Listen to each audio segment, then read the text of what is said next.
Chapter 1856. Fan D, I used to hate you. Hate you. Hate you. Because I'm Gu Xingzi's die-hard fan.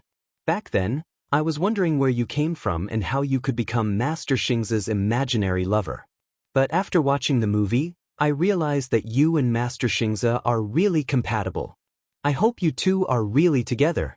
Heart, heart, heart, heart, Heartfini, Yun Shishir, what a poetic name. I had a deep impression of you, but I always thought you were like the other young actresses, with only looks and no acting skills. After watching the movie, I realized that you're a real idol with real skills. I hope you become more and more popular. Yun Shishir scrolled through the comments again and again. Most of them were from fans who had watched the movie and left comments on her Weibo. Of course, there were also anti-fans sent by other female celebrities and Gu Xingzi's die-hard fans who attacked her. But even so, many of her fans stood up to criticize and protest. Since her debut, this was the first time she felt the power of her fans. The feeling of being protected and respected was great. The feeling of using her acting skills to conquer the audience was great. The feeling of being able to gain fans because of her acting skills was great. Previously, Lin Fengtian had a private conversation with her and said that her looks were considered one of the best among the young actresses in the industry. She was even more beautiful than the rest. In terms of acting skills, she was also better than many others, but compared to some veteran actors who were at the pinnacle of acting, she was still lacking. He had told her more than once, looks will fade with the passing of youth. No one's looks can surpass the cruel years, but their acting skills can. A truly respectable actor not only has outstanding looks, but also a professional attitude and constantly improving acting skills. You have great potential. If you work harder, you'll definitely go far on this path. Yun Shishir saw the passionate comments from her fans and instantly felt her blood boil. She was greatly encouraged. That was enough. Her first film was able to gain the recognition of many fans of the original work. That was already the greatest affirmation for her. However, other than that, the surprise seemed to be far from that. Soon, news of success came from the crew. On the day of the premiere, the real-time box office sales had exceeded 100 million. Although there were still a few hours before the end of Christmas, the box office sales continued to increase. It had become a dark horse among the movies released on that day. It had even surpassed the results of many Hollywood blockbusters and won the crown. Movie fans went crazy. They were full of praises for the movie. The rating on Douban was as high as 9.2. Compared to the harsh rating system, this was considered an outstanding result. Even Lin Fengtian did not expect the movie to be so successful after it was released. It had far exceeded his expectations. The thing that Yun Shishir didn't even dare to think about happened. She held her phone and looked at the rising real-time box office. The trending terms about the movie on Weibo had reached the top. Fans kept coming out of the theater and showing off their ticket stubs on Weibo. They were very positive about the movie. Many fans of the original novel expressed that the degree of restoration of the movie had far exceeded their expectations. Some of the most detailed plots in the original novel had been preserved and restored as much as possible. Chapter 1857. High box office sales but poor reviews were inevitable. Many movie adaptations of novels often attracted fans of the original novel to the cinema. However, due to the lack of originality, they ended up in an awkward situation. The author of the original novel, The Green Apple, posted on Weibo and posted a photo of the male and female leads kissing passionately in the cinema. She said, "Thank you, both of you are excellent actors. In my heart, both of you are Yin Xiachuan and Yin Dongyu. Your performances are outstanding." Feeling flattered, Yun Shishir gave him a thumbs up. On a morning without any work, she lazed in bed, holding her cell phone and reading the comments left by her fans. She really wanted to read every single comment, be it praise or criticism. She wanted to finish reading them all. When Yu knocked on the door and entered the room, he saw Yun Shishir curled up under the covers, holding her cell phone and smiling. Seeing this, he couldn't help but feel better. "Mommy, you're so lazy today. It's already 9:30. Why are you still lazing around in bed?" Yu ran to the bed and made a move to lift her blanket. Xianxia wrapped herself in the blanket and pleaded, You, don't lift Mommy's blanket. Mommy knows her mistake. Yu pursed his lips and smiled helplessly. Then he snuggled under the blanket and hugged her. He asked, Mommy, what are you looking at? Weibo. Oh. Yu raised his eyebrows and smiled. I saw the entertainment news this morning saying that The Green Apple is ranked first in the real-time box office sales. Moreover, it's tens of millions of yuan behind the second-place movie. That's great. Xianxia pressed her cell phone against her chest and said emotionally, There's a sense of accomplishment that comes from working hard and being recognized.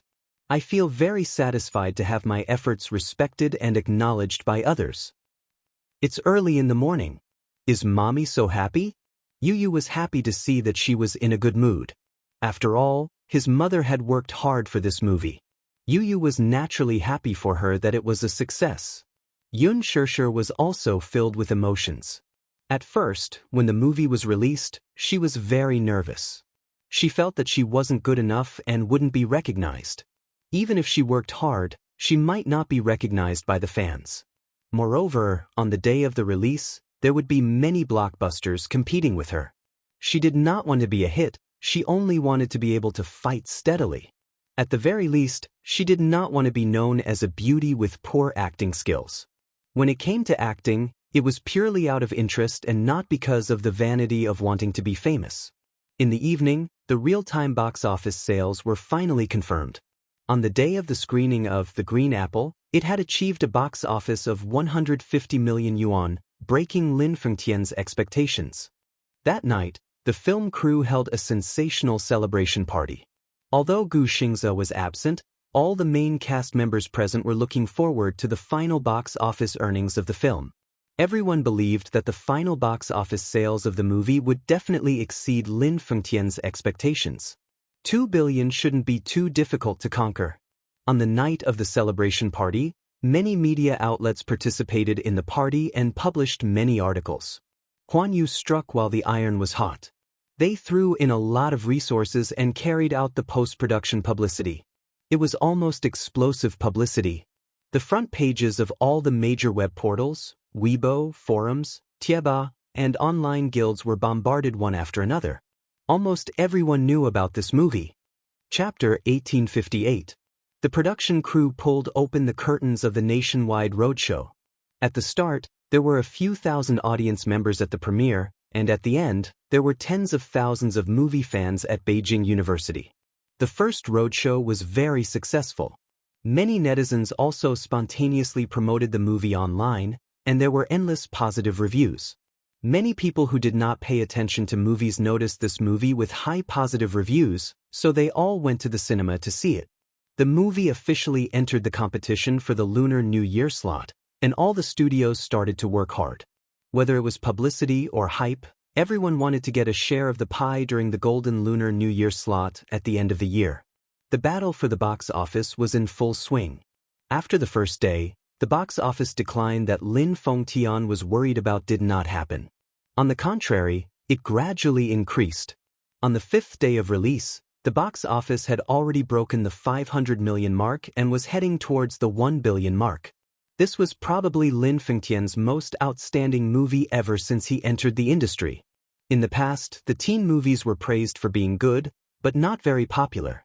He had filmed so many movies, from tens of millions to hundreds of millions at the box office. Any movie that could break the 1 billion mark was almost a mythical existence. However, Lin Fengtian had high hopes for the movie. Hence, he worked even harder to promote the movie. All the main cast members acted as if they were on steroids, and they put in their best effort to perform. After Christmas, a few movies were released one after another. Most of them were crudely produced movies that investors had invested in to rush for the golden Lunar New Year slot. Whether it was a comedy, an action movie, or a thriller movie, the publicity made it sound dignified, and it took 10 years to polish a sword. But what about the inside story? The entire movie cycle was only a few months, so how good could the finished product be? Without a good script, even the most basic logic did not make sense. They pulled in a few box office leaders and worked hard to create a movie, just to rush for the Lunar New Year slot to make money. In the past, this was basically a tried and tested model. But this time, under the pincer attack of the Green Apple and a few Hollywood blockbusters, a few commercial movies failed miserably. One of the comedies was even more interesting. Later on, it even sparked a war between the fans of The Green Apple and the film crew. The reason was that there was a Hong Kong male artiste in this comedy. Before the movie was released, no one knew if he was deliberately hyping things up or trying to please the public, but he actually posted on Twitter some insulting remarks about China and gangsters. He even said, "The mainland audience is very stupid. Hong Kong and Taiwanese artists came to the mainland to make money, but the mainland audience is still supporting them like idiots. Anyway, I support Xianxia, but even so, there will still be audiences who will buy my movies." This explosive statement caused an uproar in the Chinese entertainment industry. Xianxia was no stranger to this male artist. Previously, when she was on the show, this male artist was a guest and recorded with her. Backstage, he actually tried to take advantage of her and got slapped by her in return. The man was so angry that he insulted her with Hong Kong accent. He was an artist with a very bad character. Xianxia only had disgust for him. Now, he even made such a brainless statement. Chapter 1859. Lin Fengtian was even more disdainful. He came all the way to the mainland to make money and even scolded the mainland audience for being brainless. It's an insult to the fans that such an artist exists in the entertainment industry. The investors of the comedy were dumbfounded. The facts proved that the male artist was not deliberately sensationalizing or playing to the gallery. He was a gangster in his bones. In the end, he went overboard. Hence, the movie called The Secret Service Team Next Door triggered a large-scale boycott by the netizens. The investors complained incessantly. They worked through the night to remove the artist's name from the poster. Scenes involving him in the movie were deleted as much as possible. He, who was supposed to be the male lead, was edited to be a passerby. But what was the point of cutting out the male lead scenes just like that? Moreover, this person's comments had seriously hurt the feelings of the mainland audience. Even if the investors tried their best to salvage the situation, what was the use? On the day of its release, the box office was dismal. The netizens joined forces to boycott the movie and only earned a few million at the box office. It was utterly embarrassing. There were even netizens who questioned why a movie with a gangster artist was still released in theaters. Many theaters were so frightened that they pulled the movie from their shelves and reduced its screening rate to 0. The investors who were originally full of themselves were dealt a painful blow. They had been preparing for months for the moment of profit. Because of this brainless artist, the box office was so dismal. Hence, the investors issued a ban on the male artist. A few days later, an explosive misunderstanding broke out on the internet. A netizen reported that when she went to the cinema to buy a ticket, she had wanted to watch The Green Apple.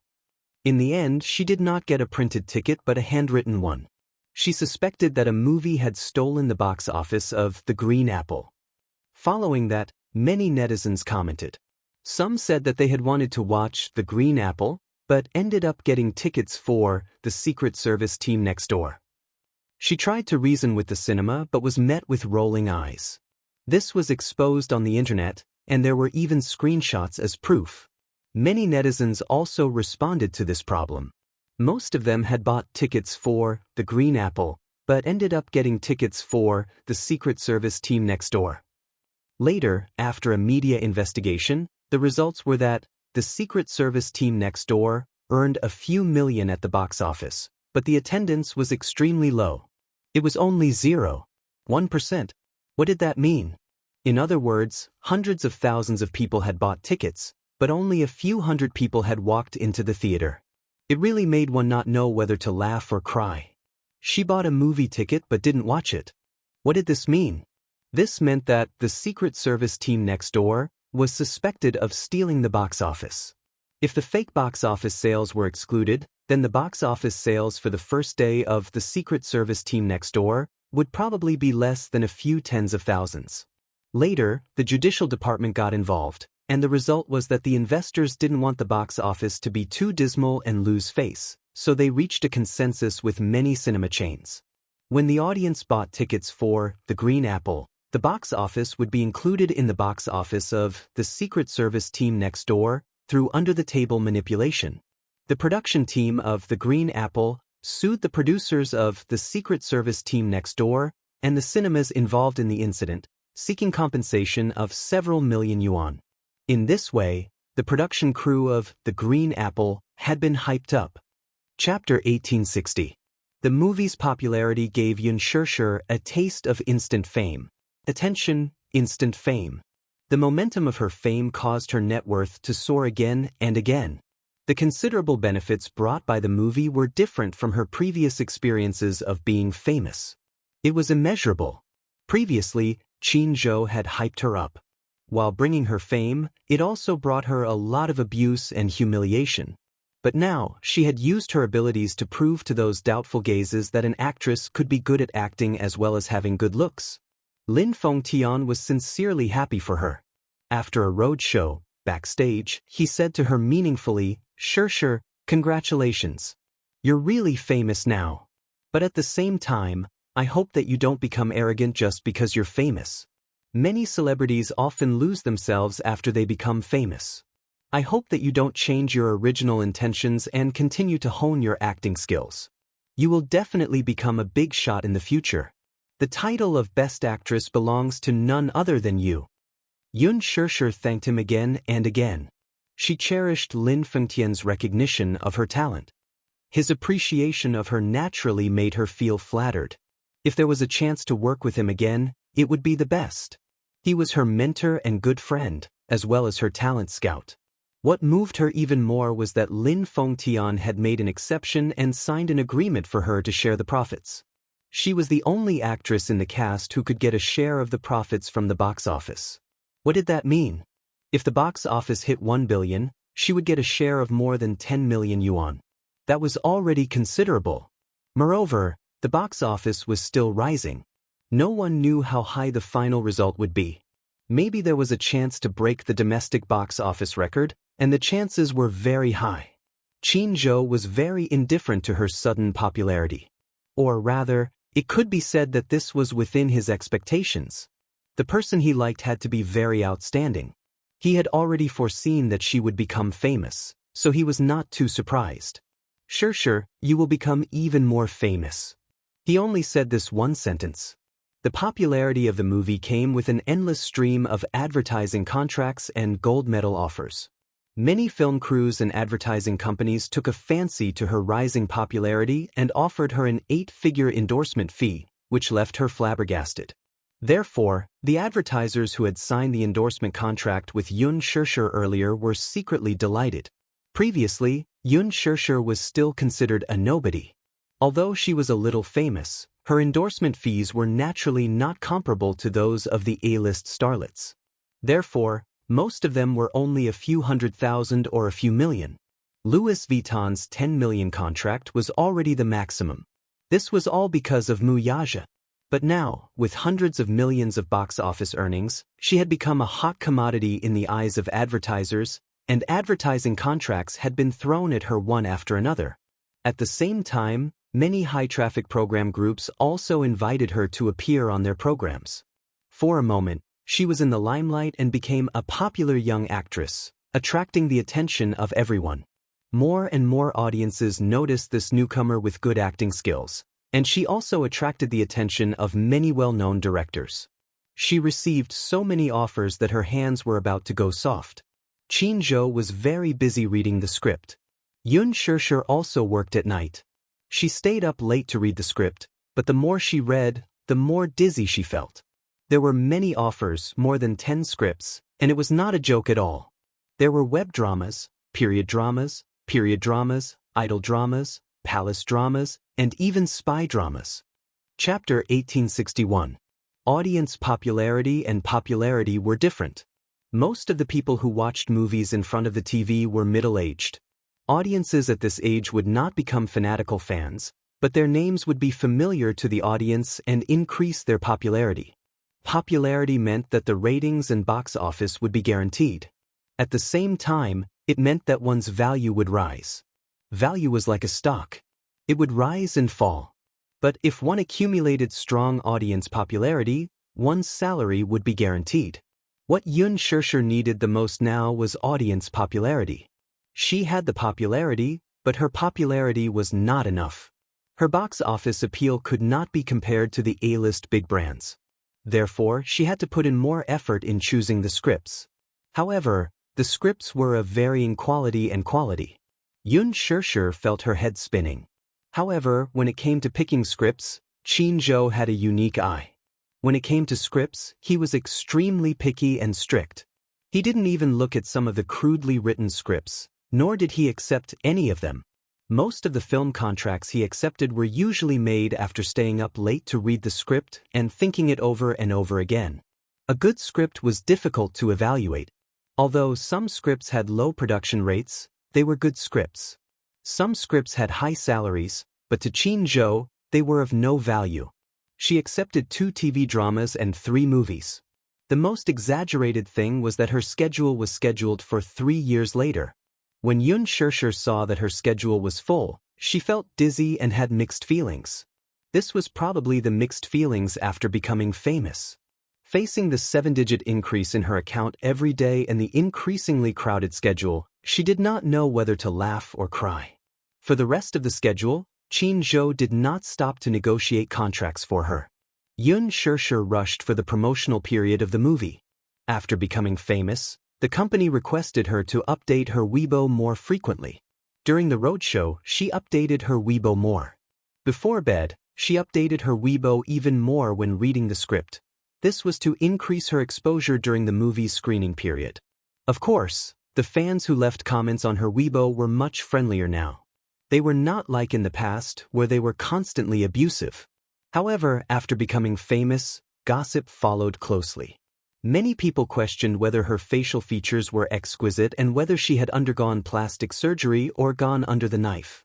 Many people questioned whether there was any unspoken rules behind the scenes for her to work with a top director like Lin Fengtian in her first film.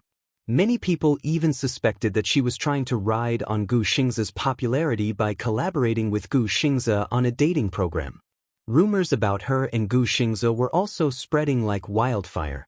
However, most netizens felt that she and Gu Xingzi were a match made in heaven.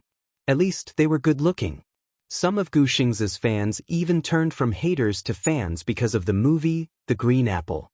The lucky couple was also in full swing. Yun Shirshir's heart was in agony when she read those unfounded reports. She felt even more helpless. This kind of hype was really unfair to Gu Xingzi. But back then, she was the one who gave her permission to create a scandal. Although Qin Zhou was the one who forced her, Yun Shirshir felt disgusted that she was trying to ride on his coattails. His head hurt. Hence, she looked for Qin Zhou and expressed her attitude. "Qin Zhou, can I ask you for a favor?" Qin Zhou raised his eyebrows and asked, "What is it?" Chapter 1862. Qin Zhou paused for a moment and furrowed his brows. "Why?" Yun Shirshir felt relieved after she said this. "Actually, all this while, I've been indifferent to the hype of a couple. There's clearly no ambiguity or feelings between us, yet we have to put on an act for someone we don't like.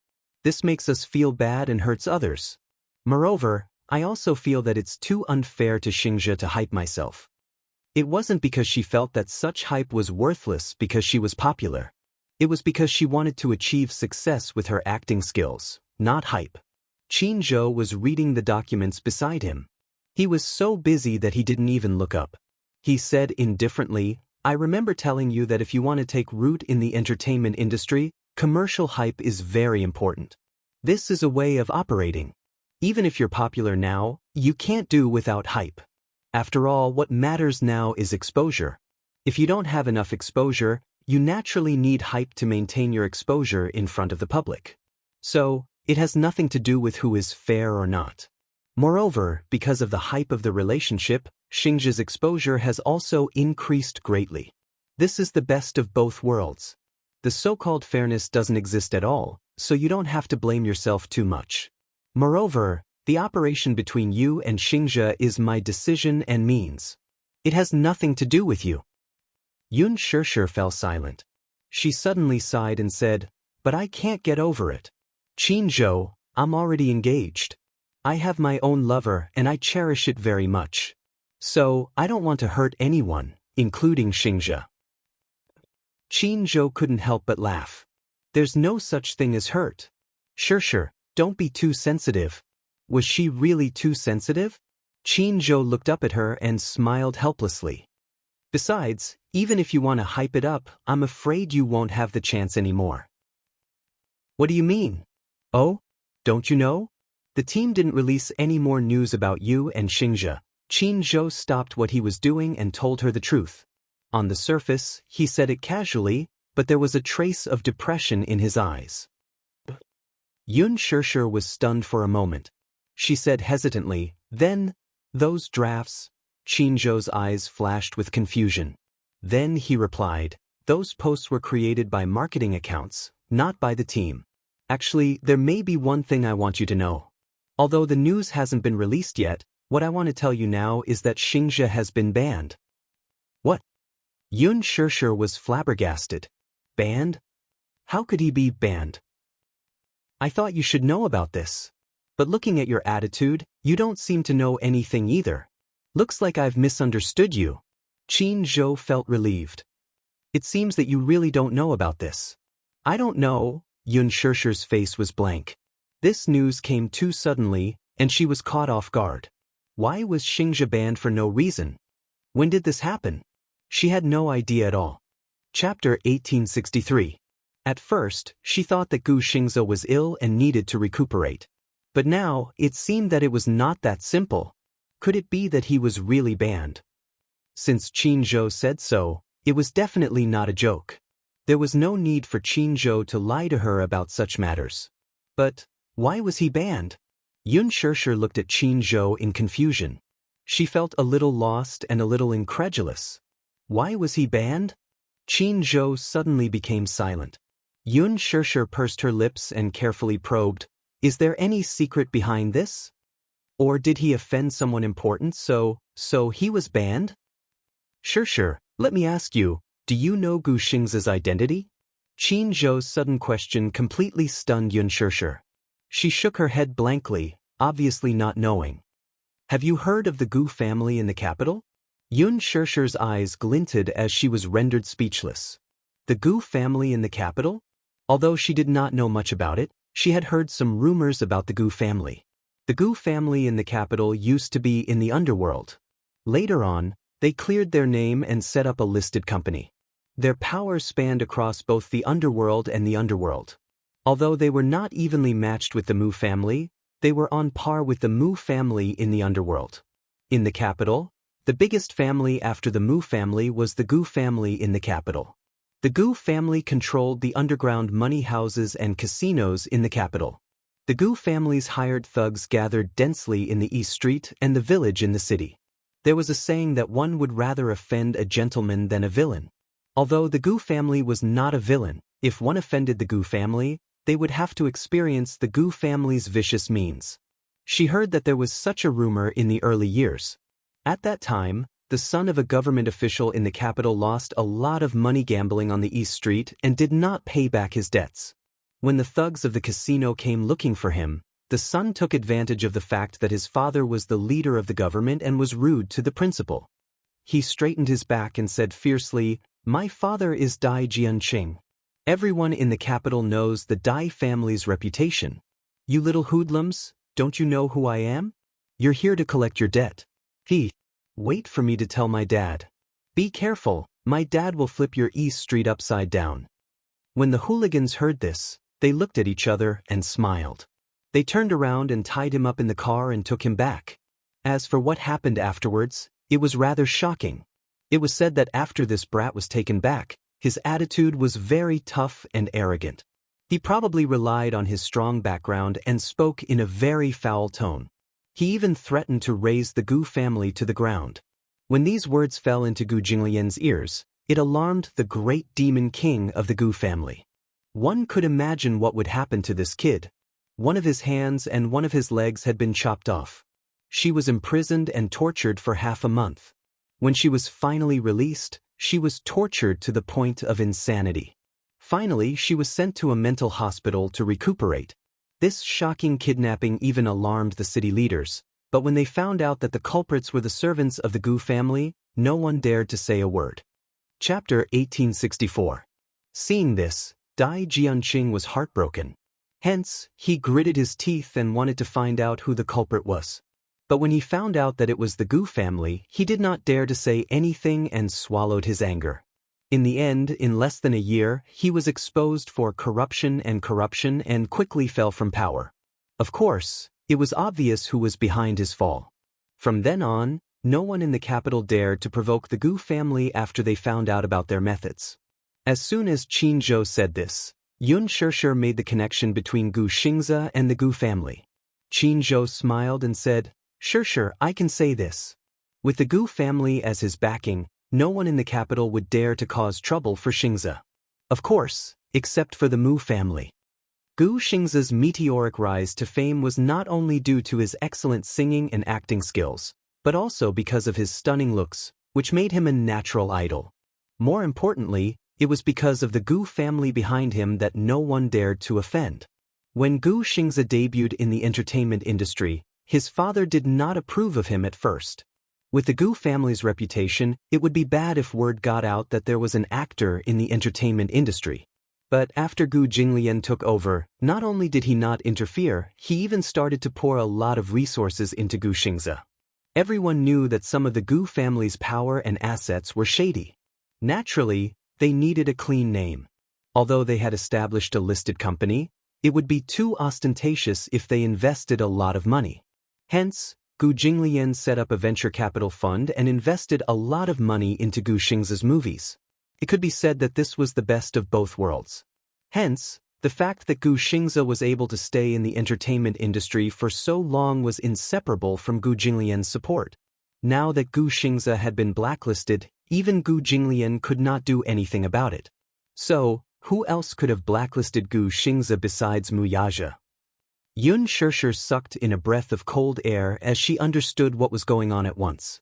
"You mean," Qin Zhou knocked on the table, but there was no expression on his face. Other than the Mu family, who else would dare to provoke the Gu family? Why? Yun Shishir couldn't figure out why Mu Yaja wanted to ban him. "Shishir, you're so smart. You should know why Xingzhou was banned." Qin Zhou's eyes were unreadable. The meaning behind his words was self-evident. Yun Shishir was stunned for a moment. She suddenly thought of something and lowered her head helplessly. Both of them sat in silence, but they had a tacit understanding. "I didn't want to end up like this, but, you know what? Xingzhou likes you very much, and for your sake, he's silently giving his all, but maybe it's just not fate. But this kid seems to have been bewitched. There are so many women, but it seems like he only wants you."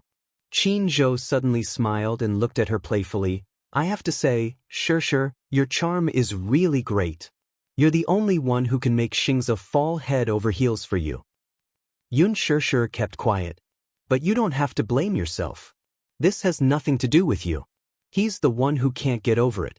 I've already warned him many times, but he doesn't listen. There's nothing I can do. I already knew that this day would come. If he doesn't restrain his feelings for you, he'll definitely anger Chairman Mu. Chairman Mu's ban was also within my expectations." Chapter 1865. "I didn't know that he has such feelings for me. You're so stupid. Can't you tell? Why do you think Xingzhi is willing to use his own resources to support you and give you such exposure when you just debuted? Do you think Xingzhi accepted the Love Diary when he never participates in reality shows?" Qin Zhou paused for a moment, his heart aching for her. "Can't you tell? Gu Xingzhi is just doing it for you. Even if it's fake or just an act, he wants to have you even if it's just an act. Can't you tell? The love and doting he shows for you on the show is not an act at all." "Enough." Yun Shishir suddenly interrupted him. "Why is he doing this? If he doesn't want to, he doesn't have to accept it. What do you mean by acting? I don't want him to be like this. I only respect him as a senior. I don't have any other feelings for him. He'll only disturb my heart and cause trouble. I cherish my friendship with him, but he doesn't treat you as a friend at all." Qin Zhou frowned. Yun Shishir closed her eyes. I know, but I feel even more guilty when he acts like this. Qin Zhou looked at her silently and suddenly smiled. Don't feel guilty. If you really feel sorry for Xianxia, don't see him again. Let him forget you and cut off his feelings for you. Whether it's him or you to him, it's a disaster. Do you understand? Yes. Don't worry. Chairman Mu has been merciful to Gu Xianxia and didn't make things difficult for him. He banned him because he didn't want him to pester you anymore. That's all. When Yun Shishir left Qin Zhou's office, she held her arm and was in a daze. Qin Zhou's words were still ringing in her ears. All of Xianxia's work has been put on hold. With Chairman Mu's ban, no production team dares to invite him to do shows. All the production teams have also removed him. I'm afraid he won't be able to appear in front of the public for a long time. After being frozen, he's now recuperating at home. I hope he can be alone and think it through. After Gu Xianxia was banned, his Weibo stopped updating. The fans were extremely sensitive. After all, before this, Gu Xianxia's update frequency was maintained at 1 update a day. Her fans were extremely worried about her Weibo that had not updated for 10 days. The most recent Weibo post had hundreds of thousands of comments. They were all asking why their idol had not updated for so long. Could it be that something had happened? All the fans were extremely worried. Some people even speculated that Gu Xianxia was suffering from depression. Recently, he had been very quiet on the show. He did not have much energy, and the melancholy in his eyes made his fans feel as if their hearts were being stabbed by a knife. Some people even dug up the photos of Gu Xianxia's pale and sickly face at the premiere ceremony not long ago. They were worried that their idol's body had collapsed from overworking. Some were also worried that Gu Xianxia might have met with some mishap. In the end, the production crew of The Green Apple was alerted. They had no choice but to come forward and explain that Gu Xianxia was ill and needed a long period of rest, so he did not want anyone to disturb him. As for the road show and the promotion of the movie, he would also be absent. The fans were extremely disappointed. Chapter 1866. However, everyone was well aware of the situation. Gu Xianxia was indeed sick, but he might not be able to make a comeback after this retirement. Lin Fengtian was even more regretful. Qin Zhou announced to the public that Gu Xianxia was unwell. Other than Yun Shishir, even Lin Fengtian did not know what was wrong and thought that Xianxia was really sick. In the next few days, Yun Shishir was extremely busy. She was busy with the promotion of the movie, the filming of Lethal Beauty, the promotion on Weibo, and the performance on variety shows. Her entire schedule was packed to the brim, and she did not have any free time. After becoming famous, she could not adapt to the huge workload that came with it. It turned out that becoming a celebrity, especially a celebrity who became famous overnight, was actually such a tiring thing. A moment ago, she was still sleepy and in a daze. The next second, she was brought to the dressing room. After a lot of trouble, she appeared in front of the camera beautifully and cooperated with the media's interview with a smile on her face. After the interview, there was almost no time to breathe. She was quickly brought to the fashion magazine studio by Qin Zhou to shoot a fashion blockbuster. At night, she had to rush to finish her scenes and was dragged by Qin Zhou to read the script. She was so tired that her heart bled. During the busy break, Qin Zhou teased her, "Shishir, how does it feel to become famous overnight?" Yun Shishir was so tired that she did not want to talk. She only rolled her eyes at him. Qin Zhou was amused by her glare and laughed out loud. Of course, there were also things to be happy about. For example, the balance in her account had finally broken through the 10 million mark. In the past few days, she had negotiated a few advertising contracts and was earning money like crazy. 2 of the big advertisers had already transferred the money. She endorsed many products, from the small ones to facial cleansers, shampoo, and skincare products, to the big ones to luxury cars, department stores, and luxury brands. Because she endorsed a mobile phone, she had no choice but to replace her old one. The advertiser requested that she had to use their company's mobile phone whenever she attended public events, even if she was walking through the airport. Yun Shishir did not know whether to laugh or cry. Looking at her life, it was really full of ups and downs. She could not help but sigh. On this day, Yun Shishir had just rushed back to the set for filming. Today, she had a scene with Hua Jin. Ever since the two of them quarreled last time, Yun Shishir's attitude towards Hua Jin was much colder. As she and Hua Jin did not have many scenes together, they rarely had the chance to meet each other again. This time, she was returning to the set to act in a scene with him. Hence, in the dressing room, the two of them had a face-to-face confrontation. Shishir. Hua Jin had just walked into the makeup room when he spotted her. He happily walked over and sat beside her, nuzzling her gently. You haven't been on set for the past few days. Are you busy promoting the movie that has just been released? Yun Shishir ignored him. Hua Jin's eyes were filled with desolation as he asked guiltily, why? Are you still angry about that matter? Yun Shishir continued to ignore him. Hua Jin panicked and looked aggrieved. I know I was wrong. Next time, I won't make fun of you or tease you anymore. Yun Shishir's expression softened a little. In fact, after what had happened, her anger towards Hua Jin had dissipated a little. Thinking back, he was obviously joking. She had naively believed him and could not blame anyone. Forget it. Chapter 1867. Alright, I'm not angry anymore, okay? Stay away from me. Don't stick close to me. She pushed him away with a look of disdain. No. I like to stick close to you. Hua Jin saw that her anger had subsided and a look of joy flashed past his eyes. I've watched your movie. To support you, I booked the entire theater and invited the film crew to watch it. Hua Jin coaxed her. Yun Shishir, however, remained indifferent. Why are you so cold? Hua Jin was a little dissatisfied with her indifferent tone. I'm so supportive of you. Aren't you touched at all? Yun Shishir made an exaggerated expression. I'm so touched.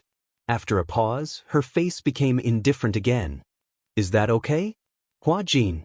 Hua Jin complained sadly. Boo. Shishir, you're so heartless. Your eyes tell me that you're not touched at all. But Shishir, your acting is really great. I've watched your movie and realized that you have a special charm when you wear the school uniform. Hua Jin praised and coaxed her at the same time. Yun Shishir was speechless. Just say what you want to say. You don't have to keep kissing my ass, right? What do you mean kissing your ass? Can't you be a little more positive? Can't you just praise me? How is this a simple praise? One who is unaccountably solicitous is hiding evil intentions. I think you're obviously up to no good. Hua Jin felt even more hurt. He pursed his lips and stared at her with his watery eyes, as if he was silently complaining. Yun Shishir continued with what she was doing and ignored him. Although she was ignoring him, Hua Jin stood alone at the side and kept nagging, Our Shishir is really amazing. Her first movie and the box office sales have exceeded 1 billion yuan. I'm sure that this movie will set a new record for box office sales. When that time comes, you'll be an A-list actress. Your future will be bright. There was no need to praise her so much.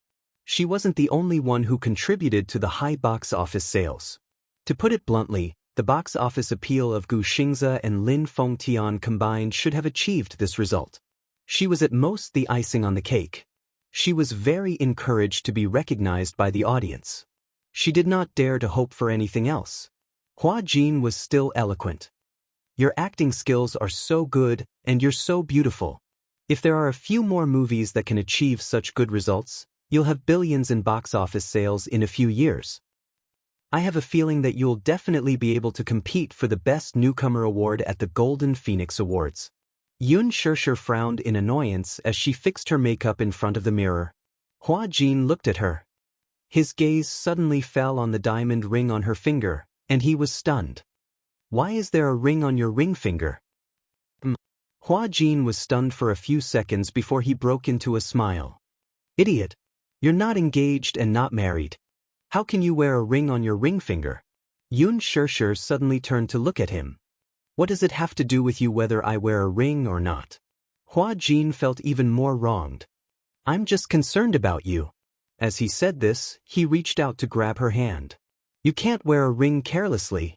If the media catches this scene, they'll definitely release a statement about your secret marriage. Yun Shishir avoided his hand and said angrily, Don't move. Chapter 1868. Yun Shirshir smiled casually, but the corners of her lips curled up slightly. She replied softly, "Yes. I'm engaged." Hua Jin was stunned for a few seconds. "What?" He was stunned and his eyes were blank. Yun Shirshir turned her head and stared into his eyes. She replied seriously, "Yes, I'm engaged." Hua Jin was stunned for a moment before he laughed. "Are you kidding me? Do you think I'm you? Do I need to lie to you when I'm just joking around?" After that, she turned back and touched up her makeup in front of the mirror. There was a dead silence around her. After such a long period of silence, Yun Shirshir was not used to it. She turned around in confusion and saw that Hua Jin was silent, staring at her without saying a word. "What's wrong?" Hua Jin frowned, but he could not say a word. He looked inexplicably lonely. "You look weird. What's wrong?" "Shirshir, are you really engaged?" Hua Jin still found it hard to believe, but his eyes were full of caution. Yun Shirshir was a little defeated by him. She said helplessly, "Hua Jin, I'm really engaged. I'm not lying to you." Hua Jin's eyes widened. His lips moved, but he did not say anything. In the end, there was only silence. Her phone suddenly rang. Yun Shirshir immediately went to the side to answer the call. "Hello." On the other end, Mu Yaja's deep voice was heard. "Are you still filming?" Yun Shirshir smiled gently and explained patiently, "Yes. There's a scene today that needs to be res hot. I've been busy with work recently, so there's been a delay." "I'm back. I miss you a little. When are you coming back?" Mu Yaja's magnetic voice was very clear in the incomparably quiet room. Hua Jin did not have the intention of eavesdropping, but he could still clearly hear Mu Yaja's gentle words. It turned out that, was she really engaged? The man on the phone should be her fiancé, right? How could this be? He thought. Yun Shirshir held the phone and gently coaxed, "Wait for me at home, okay? When I'm done, I'll go home." "Good. No matter how late it is, I will wait for you to come back." A sweet smile appeared on Yun Shirshir's face. She hung up the phone and returned to the dressing mirror. However, she saw that Hua Jin's face was strangely silent. His head was lowered, and his eyes were buried in the shadow of his forehead. She couldn't see what emotions were hidden in his eyes, but the lines of his shoulders were inexplicably stiff and cold. Yun Shirshir's expression froze for a moment. "What's wrong with you? She was so energetic just a moment ago. Why did she suddenly become obedient and quiet? This person is really strange." Yun Shirshir muttered to herself as she sat down in front of the dressing mirror. Hua Jin suddenly stood up and left the dressing room without a word. She stared blankly at his back view as he left and muttered, "Weirdo." At night, when they were rushing to finish the night work, it was already 10 at night. The weather was at its coldest. Yun Shirshir could not stand the temperature of a few degrees below zero at night in the north. On the set, she tiredly wrapped herself in a military coat. There were a few times when she dozed off and almost fell asleep. Hua Jin sat beside her, but he was still strangely silent and did not make a sound. She busied herself by pouring hot tea for Yun Shirshir and running back and forth to ask the set keeper when they could start shooting. It was so nerve-wracking. Chapter 1869. Yun Shirshir, who was wearing a thin costume, was shivering from the cold even though she was wrapped in a military coat. Her assistant ran back and stomped her feet in anger. "Shirshir, you won't be able to do it for the time being. Lin Ji is such a disappointment. She actually got stuck during filming. Director Gu is scolding her, but no one dares to say a word. If we wait for her to finish, who knows how long it'll take. Why don't you go back to the dressing room to hide from the wind? It's cold at night, don't catch a cold." "No need." Yun Shirshir shook her head with a cup of water in her hand. "Filming is over. If it's my turn and I can't be found, Director Gu will fly into a rage again." Her assistant was both angry and distressed. "Still, the weather is so cold. Your body is weak to begin with. What if you can't take it and fall sick?" Yun Shirshir, however, said, "There are so many people waiting, yet they don't seem to have any complaints. I'm not the only one waiting. Let's wait patiently." "That's true. If you hide in the dressing room, Who knows if someone will make sarcastic remarks about you acting like a big shot again. As she said this, she shot a meaningful look at the assistant standing at the side. Both of them snorted at this. As the female lead and the supporting female lead's assistants, they did not see eye to eye with each other. Hence, they often had conflicts with each other in the production team. Yun Xianxia waited patiently. Lin Ji's ability to dawdle was admirable. It was just a simple scene, yet they still had not finished filming after more than 3 hours. The weather was very cold and she could not stand the cold. She was shivering during the shoot and her voice was trembling when she said the lines. Gu Xiaoyang was about to explode. He scolded her in front of everyone and gave her a good scolding. Her assistant complained to Yun Xianxia, "Xianxia, wait, you must do your best. Director Gu is in a bad mood now. If he vents his anger on you, it'll be terrible." "I know. I'll try my best to get it done in one take." Yun Xianxia thought to herself that there was still a man at home waiting for her return. She definitely had to work harder and muster all her strength to pass in one go. Hua Jin, on the other hand, remained silent throughout. No one knew what he was thinking. At midnight, Lin Ji's scene finally ended. When she returned, she was wrapped in a military coat and her nose was red from the cold. Her assistant escorted her back to the lounge. She snickered at the side. "Look at how cold she is. Her nose is about to fall off from the cold." She, don't talk nonsense." Alright. The scriptwriter rushed over to remind them, "Everyone, get ready for the next scene. We'll be filming in 10 minutes. "Got it, thank you," Yun Xianxia said. The stage keeper smiled and hurriedly went to inform the group of extras. When it was time for Yun Xianxia to go on stage, she was extremely focused. Whether it was her positioning, lines, expression, or acting skills, everything was on point. The problem was that the smooth plot was interrupted when it came to Hua Jin. If she was not distracted, she would forget her lines. Hua Jin did not have many lines for this scene. In the past, with his ability, he could pass this scene in one take. However, in just half an hour, he had 3 NGs. He exploded on the spot. Chapter 1870. However, Hua Jin kept his head down and didn't even try to brush him off. He responded lazily but didn't say anything else. Gu Xiaoyang glanced at his expression and wanted to scold him but stopped himself. Clearly, he didn't want to offend someone like Hua Jin. He had already vented his anger by scolding him in front of so many people, so he didn't want to be too forceful with him. Thus, he held back his anger and took a few deep breaths before lecturing, "Act well from now on." "Yes, I understand, great director." Hua Jin's attitude was very casual. Gu Xiaoyang's suppressed anger was stirred up by his flippant and provocative words. He suddenly strode over and stuck close to him. Looking at him, he gritted his teeth and said in a voice that only the two of them could hear, "Don't think that just because you have a strong background, you can be so arrogant in front of the crew. Hua Jin, you were able to get into this crew because you have someone supporting you, but I don't want to be bullied by you. Well, if you don't want to act, then get lost." "I won't get lost." Hua Jin smiled mischievously and blew out a breath at him. "If you're so capable, why don't you kick me out of the crew? Director Gu." "You!" Gu Xiaoyang clenched his fists in exasperation. After enduring for a while, he suddenly stormed off. Yun Xianxia stared blankly at the sudden scene in front of her. She was a little confused. Then, she looked at Hua Jin, who was standing there arrogantly, looking as though he wasn't convinced. His handsome brows were slightly furrowed, and he was obviously making things difficult for Gu Xiaoyang on purpose. She walked over and asked patiently, "Hua Jin, can you act well?" The moment Yun Xianxia spoke, Hua Jin's tone inexplicably softened. He smiled and said, "I'm acting well." "Is this the result of acting well? There are problems everywhere, be it your positioning or your lines. It's just a few lines.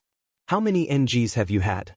Hua Jin pouted and said unhappily, "I'm not in a good condition. I gave you so much time to adjust your condition, and now you're telling me that you're not in a good condition? Don't you think it's too perfunctory?" Everyone looked over curiously. Seeing that Yun Xianxia actually spoke to Hua Jin in such a tone, everyone was stunned. Everyone in the production team knew that Hua Jin had a strong backer. Hence, he was rather arrogant in the production team and no one dared to offend him. Even the strong-willed Gu Xiaoyang had to lower his status when speaking to him. But Yun Shishir dared to speak to him like that in public. Everyone secretly sighed in their hearts. What great courage! Hua Jin did not say anything. However, Yun Shishir did not stop criticizing him. Please put more effort into your acting. This is not the first time this has happened. Everyone was tired, especially Director Gu. He had been filming for the whole day. Couldn't he be a little more considerate?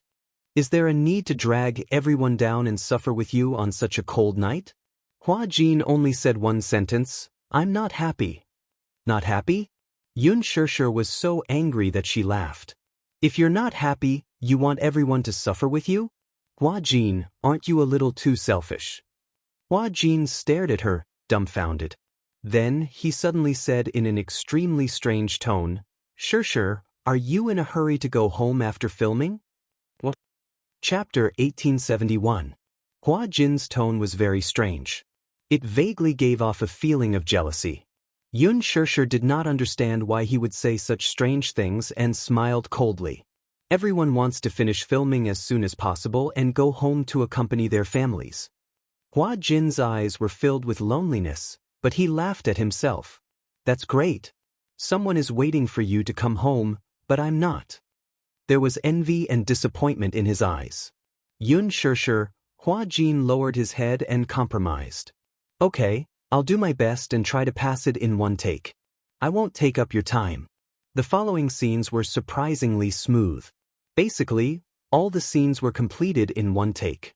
When Hua Jin was serious, his ability was jaw-dropping. Be it the emotion in his eyes or the dramatic tension in his expression, they were flawless. Everyone predicted that Hua Jin would definitely become the second Gu Xianxia. He had such ability and talent. After the scenes were over, Hua Jin still had to stay behind to finish the night work. Yun Shishir finished her scenes and hurried home. On the way back, she carefully asked while driving, Shishir, do you feel that Hua Jin has an inexplicable dependence on you? I feel that he seems to like you a lot. Of course, it's not the kind of love between a man and a woman. I keep feeling that he's a lonely person, so he's like a younger brother relying on his older sister. She said truthfully. At the mention of Hua Jin, Yun Shishir felt a headache. Don't worry about him. What's wrong? This person is really a weirdo. His temper is weird, and so is his personality. She was stunned for a moment before she smiled and said, Actually, I think that Hua Jin is quite a good person. Why do you say that? In the past, when I didn't interact with Hua Jin, I felt quite afraid of this person. It's said that Hua Jin's backer is not ordinary. The backer behind him is mysterious and powerful. Back when Hua Jin joined the cast of Lethal Beauty, you don't know how many young hunks were fighting for his role. AIP drama like Lethal Beauty is bound to set off a craze once it's broadcasted. Moreover, the male lead's character is quite likable and has many loyal fans. Basically, as long as one gets this role, it's guaranteed to be a hit. However, with so many people vying for the role, all it took was a few words from Hua Jin, and the role was decided for him. Don't you think it's scary? Yun Shishir was silent. Also, I heard some insider's news. She suddenly asked mysteriously, Do you know Li Jiuxian? Back then, in order to be able to act in this drama, he even slept with the producer. In the end, it was Hua Jin who won it. Li Jiuxian is about to vomit blood from anger. Yun Shishir was surprised. If I remember correctly, the producer of Lethal Beauty is a middle-aged uncle. So what? She did not think much of it and was clearly used to it. This industry is very chaotic. That producer is gay. Although Li Jiuxian isn't, he's willing to go all out for this role. What's a few nights of sleeping with someone if he can get a gold medal role? Yun Shishir was flustered for a moment before she muttered to herself, The rich and powerful circle is really messy. Chapter 1872. Actually, that producer wanted to hook up with Hua Jin. However, Hua Jin has a strong backer. Even if he's eyeing him covetously, he doesn't have the guts to do it. Is Hua Jin so popular the moment he debuted? She shook her head. Nope. She continued, Hua Jin only became popular in the past 2 years. Because he has a sugar daddy, his status naturally rose. Before this, he was a money boy. Yun Shirshir was confused. What does a money boy mean? Mu Shi's lips twitched. You don't even know what a money boy means? I don't understand. The red light at the intersection lit up. Mu Shi stopped in her tracks and turned to look at her. Under the dim light, her expression seemed a little blurred. In ancient times, money boys were also known as male prostitutes. Now, you can think of them as male toys of some rich people. Yun Shirshir was shocked. She suddenly recalled what Hua Jin had said to her. I entered this industry because I was sold by my father when I was very young. Could it be his background wasn't a joke? It was real? While she was in a daze, Mu Shi continued to explain in her ear, Hua Jin used to be a famous male toy. In the beginning, he was a lowly man who accompanied customers in bars to drink. Later, he was bought by the boss of a management company and kept as a mistress for a few years. At that time, Hua Jin was not famous yet. Although he was young, he was handsome and youthful. Many bosses liked this type of man, so he was considered a hot commodity and had been booked by many sugar daddies. Later, the boss of the management company saw that he was handsome and had a good face shape, so he gave him a stage name and tried to promote him as an artist. Who would have thought that after acting in a period drama, it would become so popular? He had also leaped up the ranks and became a popular actor in period dramas. Later, he was taken over by an even more powerful sugar daddy. He's really depraved, Yun Shirshir said in disgust. Mu Shi shook her head and sighed. Shirshir, what you're saying is wrong. In this industry, there are many times when you can't do as you wish. It's not like being kept or being depraved. Sometimes, even if you're unwilling, you have no choice but to submit in this world where the strong preys on the weak. Who would be willing to sell their body? Hua Jin probably lived an inhuman life in those years. I heard that Hua Jin seemed to have tried to commit suicide in the past. He cut his wrists in the bathtub, but he was discovered in time and was saved. Yun Shirshir was stunned. However, after this sugar daddy's daddy, it's been different. This sugar daddy is so powerful that he even secretly dealt with a few of the people who used to torture Hua Jin in the past. Got rid with him, Yun Shirshir was doubtful about this word. What do you mean by handle? Mu Shi cleared her throat and said, that's what it means. She made a throat-slitting motion, vivid and vivid. Yun Shirshir's face turned pale. How did this happen? This industry was darker than she had imagined. Chapter 1873. Otherwise, why do you think the entire production team doesn't dare to go against Hua Jin? Hua Jin is so arrogant and overbearing. Have you seen anyone who dares to stand up for him? She shook her head. No one dares to, except for you. That's why I'm very afraid of Hua Jin. When I first joined the production team, I didn't even dare to look him in the eye and practically avoided him. So what if she's beautiful? She's just like a poppy flower, beautiful but deadly. After a pause, she continued. But now, my impression of him has changed. You don't know this, but when you're not on set, sometimes the people in the production team will gossip about you. If someone dares to say anything bad about you in front of Hua Jin, he'll stand up for you. With him protecting you, no one in the production team will dare to criticize you, even if they hate you to the core. Take Lin Ji's assistant for example. Do you think she'll dare to say anything about you? Yun Shirshir fell silent. After sending her home, Mu Shi drove off. Before she left, she did not forget to remind her, Shirshir, I'll pick you up at 8 tomorrow morning. You must wake up on time. Yun Shirshir waved her goodbye and dragged her tired body home. Just as she opened the door, she was greeted by the warm light of the living room. Mu Yazhou was sitting on the sofa reading the newspaper. When he heard the movement at the entrance, he looked up and smiled faintly. You're back. Haven't you rested yet? She thought that he was already asleep. It was already so late. It was 1 in the morning, yet he was still waiting for her in the living room? Yun Shirshir's heart warmed. She originally thought that she would be greeted by a dark room, but she did not expect to see him still waiting for her when she opened the door. How can I sleep soundly if you don't come back?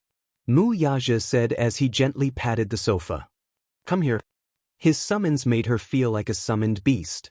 She did not know whether to laugh or cry. She closed the door, took off her coat, hung it on the hanger, and walked to the sofa. Just as she sat beside him, the man's strong arm wrapped around her waist and pulled her into his embrace. Before she could react, the man lowered his head and sealed her lips with a wolfish kiss. He tasted her beautiful breath. He had been thinking about this kiss for too long. He had been longing for the woman in his arms for so long. During this business trip for more than half a month, he missed her so much that he almost went crazy. After they arrived in Luo City, Jiang Shen and Lu Jinyu were busy hunting for women. They were tortured by him, so naturally, they were busy looking for women to fill their emptiness. Mu Yaja was immersed in his work, but he could still hold himself back from not seeing her for a few days. For more than half a month, he didn't even know how he had endured it. Don't go on business trips. Don't leave me for so long. Mu Yaja hugged her tightly, unwilling to let go. Since they got off the plane, he missed her so much that he did not feel sleepy at all. If she did not come back, he would not feel at ease at all.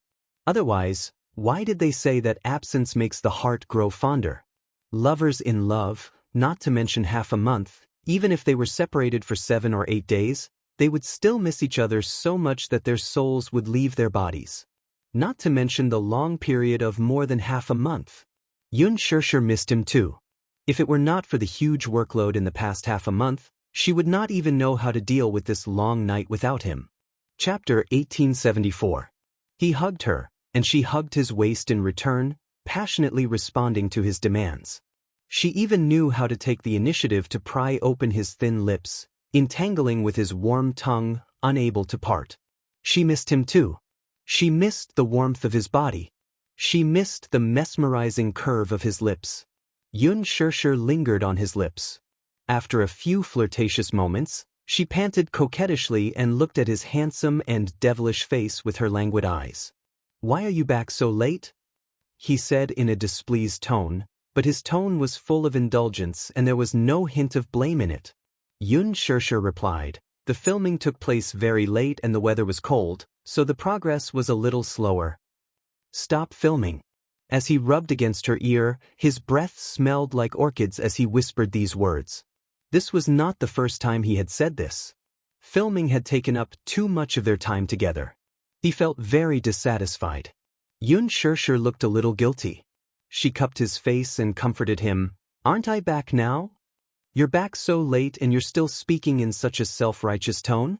Mu Yaja's tone was unfriendly. His hands suddenly reached under her clothes and through the thick cotton coat, he easily grasped her softness. He leaned close to her ear and said in a threatening and flirtatious tone, Tell me, how should I punish you? Yun Shirshir was angry and amused at the same time. She pushed his shoulder and said, I'm only back a little late. Do you want to punish me? But I waited for you for 5 hours. Tell me, do you think you should be punished? Mu Yaja's arrogant tone made the corners of her lips curl up even more. She hugged his shoulder and gave him a peck. She smiled sweetly and said, My dear husband, is this compensation enough? Not enough. Yun Shirshir kissed him again. Then how about this? Not enough. Then what is enough?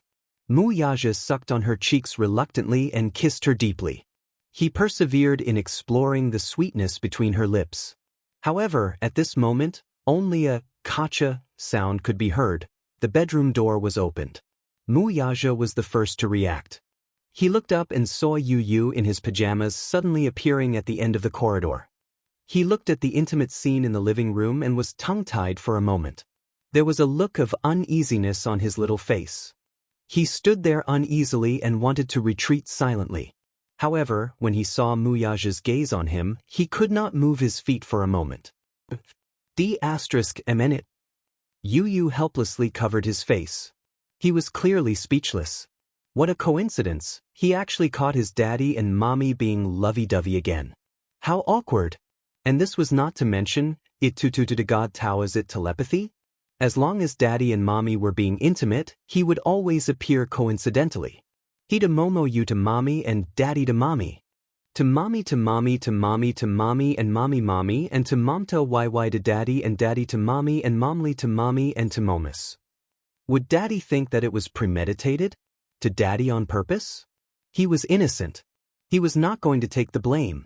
You could not hide the awkwardness on his face. Yun Shirshir turned her gaze and saw Yu standing there looking tired and embarrassed. She immediately wanted to get up and push Mu Yazha away. However, the next second, Mu Yazha pulled her into his arms domineeringly. Chapter 1875. Yu cleared his throat and pretended to rub his sleepy eyes innocently. He said righteously, "I'm thirsty, so I want to get some hot water to drink." Drinking hot tea is a good habit. Proved. Mu Yazha said calmly. Yu said politely, "Thank you, father, for your permission." Yun Shirshir was speechless. Mu Yazha looked at him meaningfully and said, "After you've poured the hot water, drink it and go to sleep. Do you understand?" Yu exchanged glances with him. The father and son looked at each other with tacit understanding.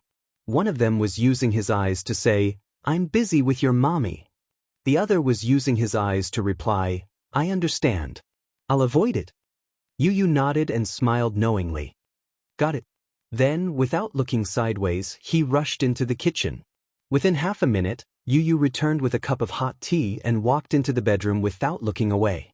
Yun Shirshir was dumbfounded. Mu Yazha kissed her as a form of consolation. "Let's continue." Just as he said that, they heard a cough. The two of them turned around and saw Yu's little head popping out from behind the wall. Then he reminded them kindly, "It's cold at night. Daddy and mommy should rest early too. Remember to strike a balance between work and rest." With that, he turned around and ran back into the room, slamming the door shut. Mu Yazha was speechless. Yun Shirshir was speechless. This little clown. Mu Yazha smiled, but he was annoyed in his heart. Then, he carried Yun Shirshir in his arms and strode into the bedroom. After entering the room, the man's ambition seemed to need no more concealment. He held her in his arms and led her small hand to his waist. Yun Shirshir's face burned the moment she touched it. The man's urgency made it clear that he no longer had any patience. He was no longer willing to exchange pleasantries and wanted to get straight to the point. She wanted to dodge, but he was too strong and refused to let go of her hand. That place was already eyeing her covetously, causing her face to blush even more and her heart to beat faster. It was as if she had been dyed with top-grade rouge, causing her to be charming and moving. "What? You should like it very much." In his passion, the man bit her earlobe and said extremely heart-stopping words. Her face grew redder and redder, and she said shyly, "You don't talk nonsense. Isn't it?" The man smiled evilly. The more shy she was, the more he wanted to take possession of her beauty. So, he threw her on the bed, the tip of their noses touching, while pecking her lips and skillfully unbuttoning her clothes. "Just now, you also showed an impatient look. Why are you so reserved now? It's rare for you to take the initiative. I like it very much." His smile was devilishly charming. His originally cold lips, because of the lingering kiss with her, were slightly warm. When his lips touched her beautiful shoulders and neck, they left dark red marks. Looking at the seductive look in his eyes, Yun Shirshir hummed for a long time, but she couldn't say anything decent. She really did desire him. Chapter 1876. He said that he liked it when she took the initiative, recalling his excessively naughty flirting. Yun Shirshir felt shy and uneasy at the same time, but the man saw it all. He grabbed her chin and wrapped his arms around her waist, forcing her to completely match his body. "Do you know? The more shy you are, the more I want to see you under me, that mesmerizing look." Yun Shirshir was so embarrassed that she grabbed his collar and reached out to cover the mouth that kept spitting out words that made her feel at a loss. Mu Yazha. Why was this man so different from usual when it came to matters of the heart? Usually he was dressed in a suit and looked elegant. He gave off a refined and courteous feeling, like an elegant king. And in this aspect, whenever he was in the middle of matters, he would always say things that made her blush. "Stop talking." "Okay, I won't talk. Let's do it directly." As he murmured, he directly covered her small mouth that wanted to say something. His scorching hot breath brushed against her cheeks and neck. Finally, he invaded her small mouth and tasted her sweet and enchanting breath. She was forced to float under him. His increasingly violent attacks made her feel like a small boat in the middle of a raging storm, bobbing up and down on the sea. So sweet. He bit her earlobe and said wickedly. He grabbed her little hand that was resisting and attacked even more ferociously. The long night was beautiful and enchanting. In the midst of the man's indulgent panting, he finally vented all of it. He possessed her until she couldn't take it anymore. She cried and shouted that she didn't want it anymore. Then, he hugged her waist and was willing to stop. In the midst of it, there was a moment in his mind when he thought of just giving it to her. This little thing was really like a poison. Even so, he still couldn't control himself and fell into it, drinking poison to quench his thirst. After they finished, Xianxia nestled in his arms. She was so exhausted that she couldn't even lift her eyelids. If she moved a little, her waist would let out a tragic cry. It was as if she had just experienced a war.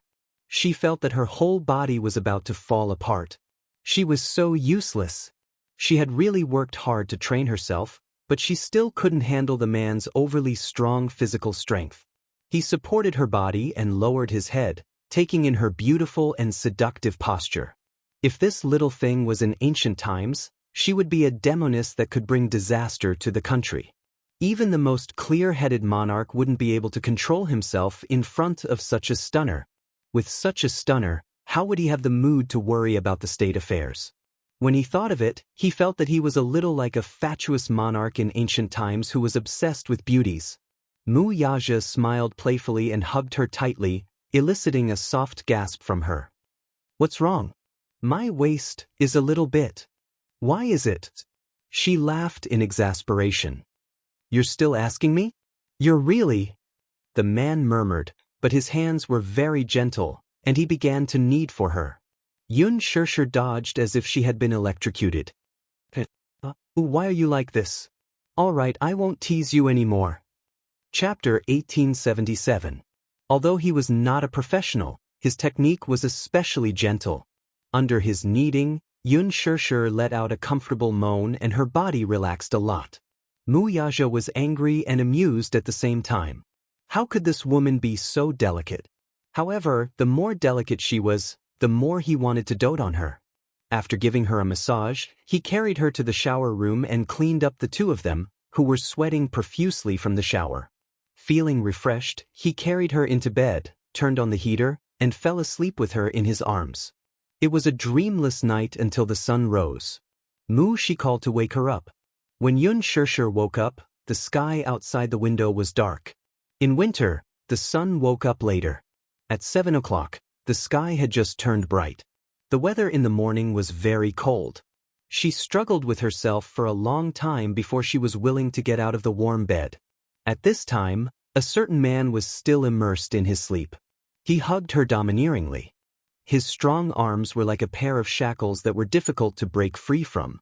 She was in a hurry to get out of bed and freshen up, but she also had to be careful not to wake him up. After a lot of effort, she finally freed herself from his arms. She changed her clothes and walked into the bathroom. After washing up, she was ready to go out. Just as she opened the door, the man was sensitively alerted. Xianxia turned around and saw that the man's eyes were slightly open. "Where are you going?" The man's extremely hoarse voice sounded softly. Xianxia chuckled and walked to the bed. She squatted down and gently covered his forehead. "Wifey is going to work. Darling, sleep a little more." "So early?" Wuxia was a little dissatisfied. He woke up from his sleepiness and covered the back of her hand. There was a dangerous look in his eyes. "Why are you going to work so early?" "I have to rush for an event. My schedule is quite full today, so I might be a little late when I come back." Wuxia narrowed his eyes. "Qin Zhou, that D***M vampire." This little thing's body was so weak, yet he could not bear to torture her. Yet he made her schedule so full? Courting death. "I heard that the movie you starred in did well at the box office." "Yes. That's why I received a lot of notices." He had already signed several contracts. Mu Yaja's gaze became increasingly dangerous. This Qin Zhou really deserved to die. Could it be that he turned a deaf ear to his words? Taking advantage of his absence, he arranged such a full schedule for his woman. Yun Shishir didn't know what he was thinking. After being affectionate with him for a while, she hurriedly went out. As soon as she left, Mu Yaja picked up his phone and called Qin Zhou. Qin Zhou had just woken up, too. As soon as the call connected, Mu Yaja's voice, which was laced with anger, came through. You've arranged so many jobs for my woman, and she's always back in the middle of the night. Have you considered my feelings when you make her so busy? Qin Zhou woke up immediately. It was early in the morning, and the big boss was really full of resentment. Mu Yaja snorted coldly. It seems that you've turned a deaf ear to my words. I've already made the arrangements. Although Shishir is busy now, I've already informed the crew that she can leave after filming. There's no need for her to stay on set. It was already 1 o'clock when she came back yesterday. Chapter 1878. His infuriating tone made it easy for a man without a family to speak without feeling any pain. Mu Yaja was even more displeased. I don't like it when she leaves early and returns late. It's so tiring. As for the rest, you can do as you deem fit. I'll see how you perform. Without giving him a chance to explain further, he hung up the call. Qin Zhou stared at the phone screen with his mouth agape. His whole person was in a mess. What is this? What a domineering Xiao. He muttered and looked at the time. It was past 8 in the morning, which was indeed very early. The weather was still very cold at this time. No wonder this big boss was angry. His heart must be aching to see his wife rushing to work early in the morning. He sighed and held his forehead. It seemed that the schedule had to be adjusted again. Yun Shishir had 2 jobs in the morning, so she rushed through them like a flying person. She bitterly grabbed a lunchbox and flew to the TV station to participate in a program recording. On the way, there was a traffic jam on the outer ring highway. Yun Shishir picked up her phone and prepared to watch the complete movie of The Green Apple. She did not have the chance to watch the movie after the post-production was completed, so she did not know how the overall effect of the movie was. Her assistant copied the movie to her phone, and while the traffic was busy, she watched it with relish. Romantic music, exquisite post-production rendering, thrilling plot, tear-jerking sadomasochistic love. Yun Shishir was engrossed in watching the video. She held the phone in her hands and was engrossed in it. It must be said that the effect was very different from what she had expected. Filming on the set was actually very boring. She had to read her lines and walk according to the script. She could not see her own expression at all, so the framework was rigid. In this aspect, Lin Fengtian was very strict. He had a good grasp of the movie, so in the script, be it her expression or lines, she had to act according to his design. She was almost like a worker, completing all the targets in an assembly line and completing the work. After filming, Yun Shishir's heart was pounding. When it came to acting, it was actually quite different from the movie. In the past, when she watched movies, she would always be so immersed in the touching scenes. Tears would immediately flow out of her eyes. However, when acting, no matter how heart-wrenching the scene was, it was very difficult for her to immerse herself in the feelings. Sad emotions needed to be repeatedly brewed.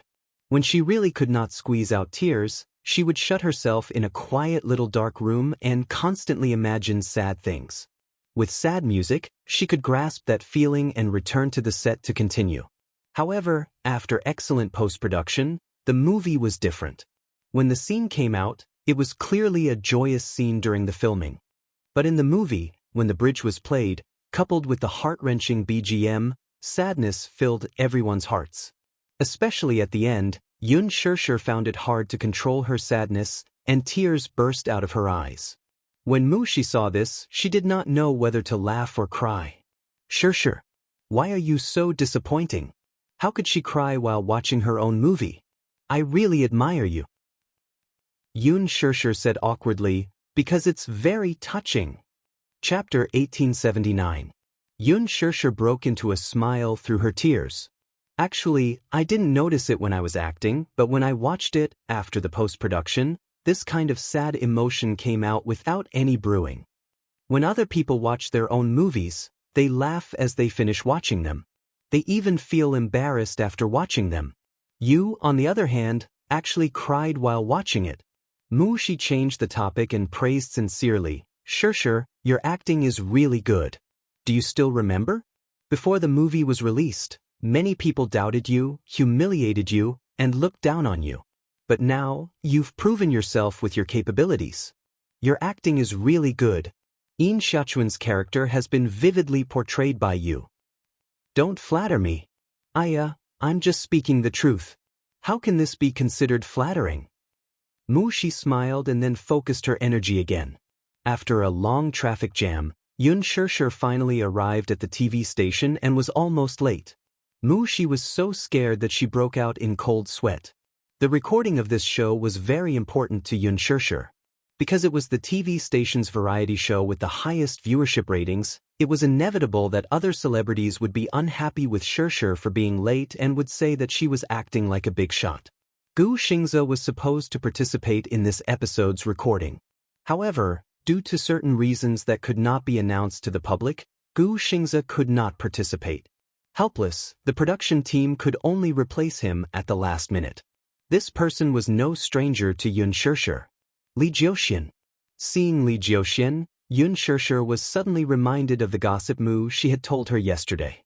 When she thought of how Li Jiuxian was willing to sleep with the producer for the male lead of Lethal Beauty, she felt that this man was really degrading.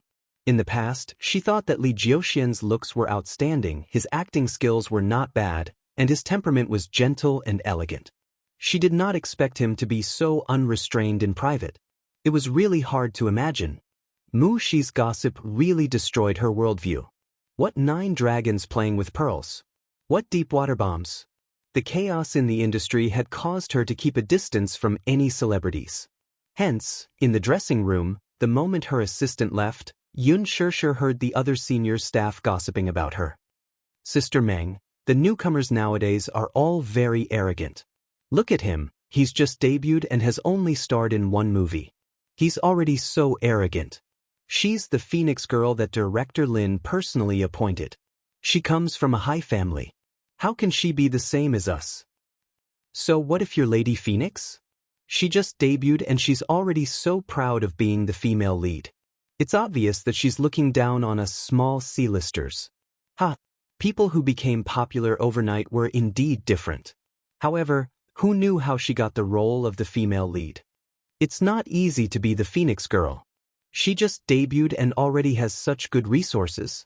After that, those people deliberately lowered their voices and whispered to each other. Xianxia couldn't hear them clearly. However, even if he didn't hear it clearly, it wasn't hard to imagine how unpleasant those words were. She couldn't be bothered. Chapter 1880. She did not even need to think to know who these people were talking about. She coldly snorted and sarcastically said, "Why, are you jealous of our Xianxia?" The few celebrities turned around and, upon seeing that it was her, sneered at one another.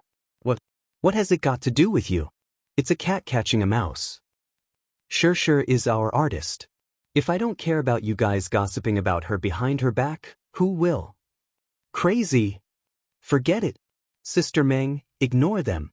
We've hit the nail on the head, so they're angry from embarrassment. She rolled her eyes, walked over, and slammed the teacup on the table with a loud bang. Her angry action shocked them all. What are you doing? You're jealous, aren't you? You're jealous that our Xianxia got the female lead role right after her debut, that our Xianxia proved her acting skills with her acting skills, and that our Xianxia's movie broke the 1 billion yuan box office, aren't you? I'd like to ask who you're trying to annoy with your sarcastic words. Aren't you guys just bullying our Xianxia for being good-tempered and letting you bully her?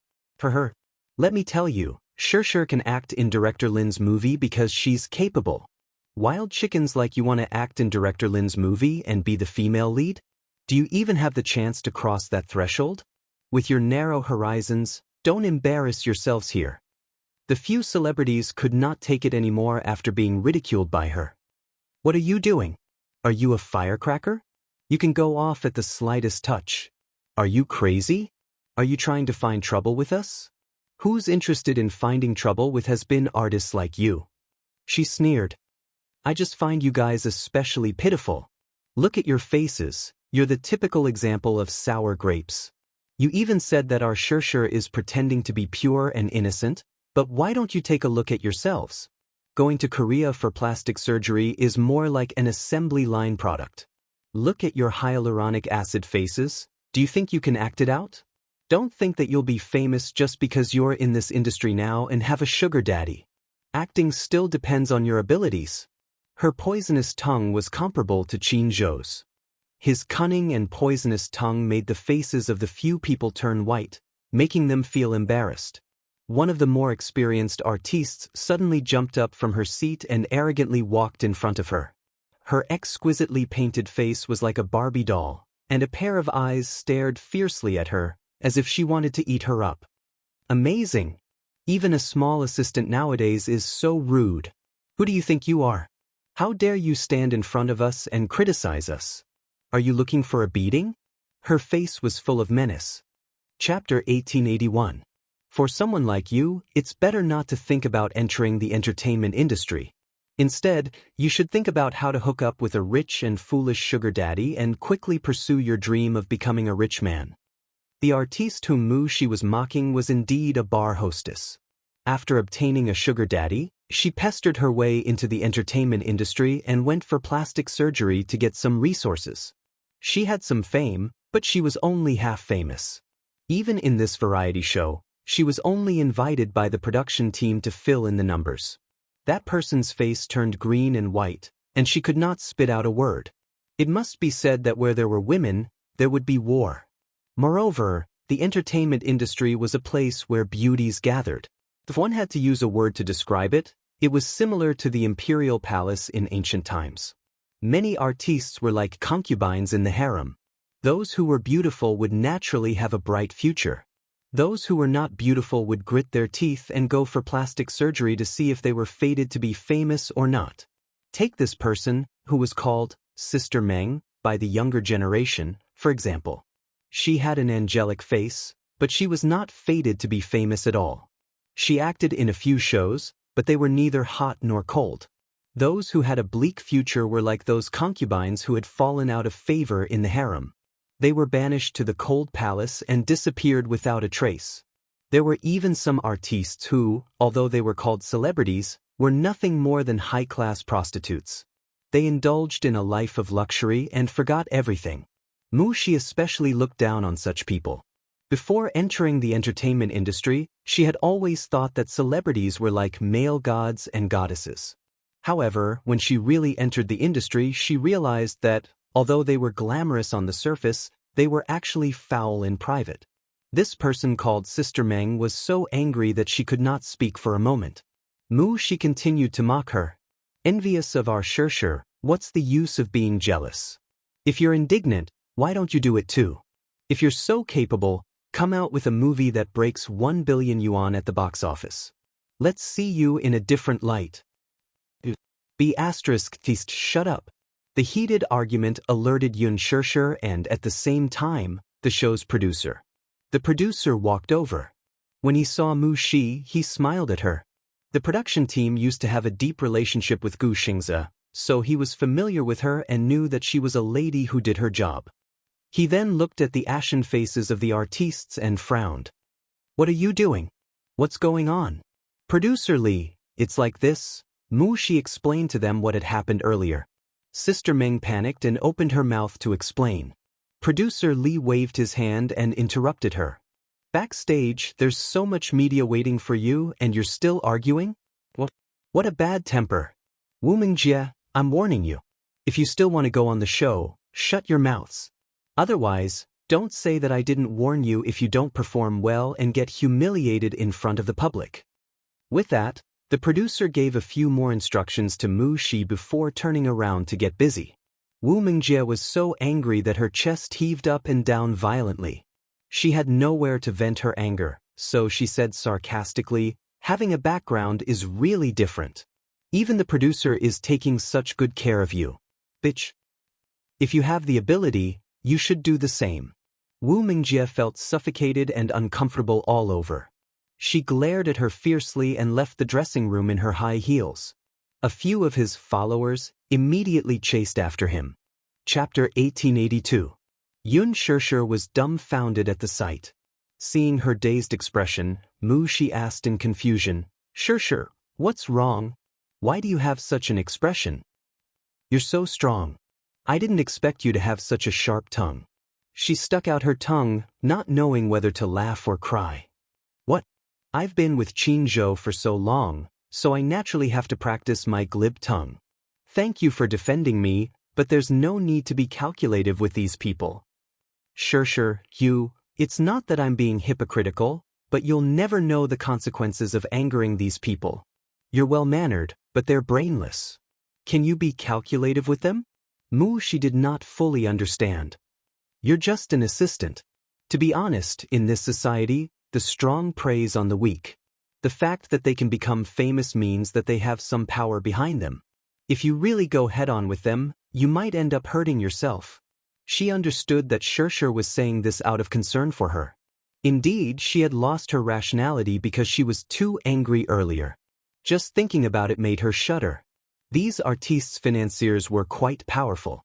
If she went back and filed a complaint, she did not know how they would deal with her behind her back. She was different from them. She didn't have a strong backing. She smiled guiltily. "I'm sorry, Xianxia. I wasn't rational enough. Thank you for your concern." She was especially grateful for Yun Xianxia's kind reminder. "It's fine, but don't worry." Yun Xianxia changed the topic and smiled evilly. "In the future, just leave such people to me." Since they said that she used underhanded means to climb up the ranks, she might as well let them see what kind of underhanded means she had. Those words just now had angered her. However, due to her etiquette, she did not show her displeasure on her face. When she returned to the dressing table, she received a new message on her phone. "Yaja, when will it end?" Yun Xianxia replied, "Filming ends at 4 p.m. Half a minute later, a reply came. "Which TV station? I'll pick you up." It was just a simple sentence, but it was filled with love and sweetness. Yun Xianxia smiled and replied briskly, "Yasan TV station." Generally speaking, a variety show's broadcast duration was only around 90 minutes, but in reality, the recording process was extremely long. After the 4-hour-long recording ended, Yaja had already rushed to the underground parking lot and was waiting quietly. Yun Xianxia appeared on time. After getting into the car, she hugged his shoulder and planted a kiss on his cheek. "Hubby, you've worked hard." It was a warm nickname, but it was Yaja. His thin lips couldn't help but curve into a doting arc. "Are you hungry?" he asked gently as he gazed at her face with watery eyes.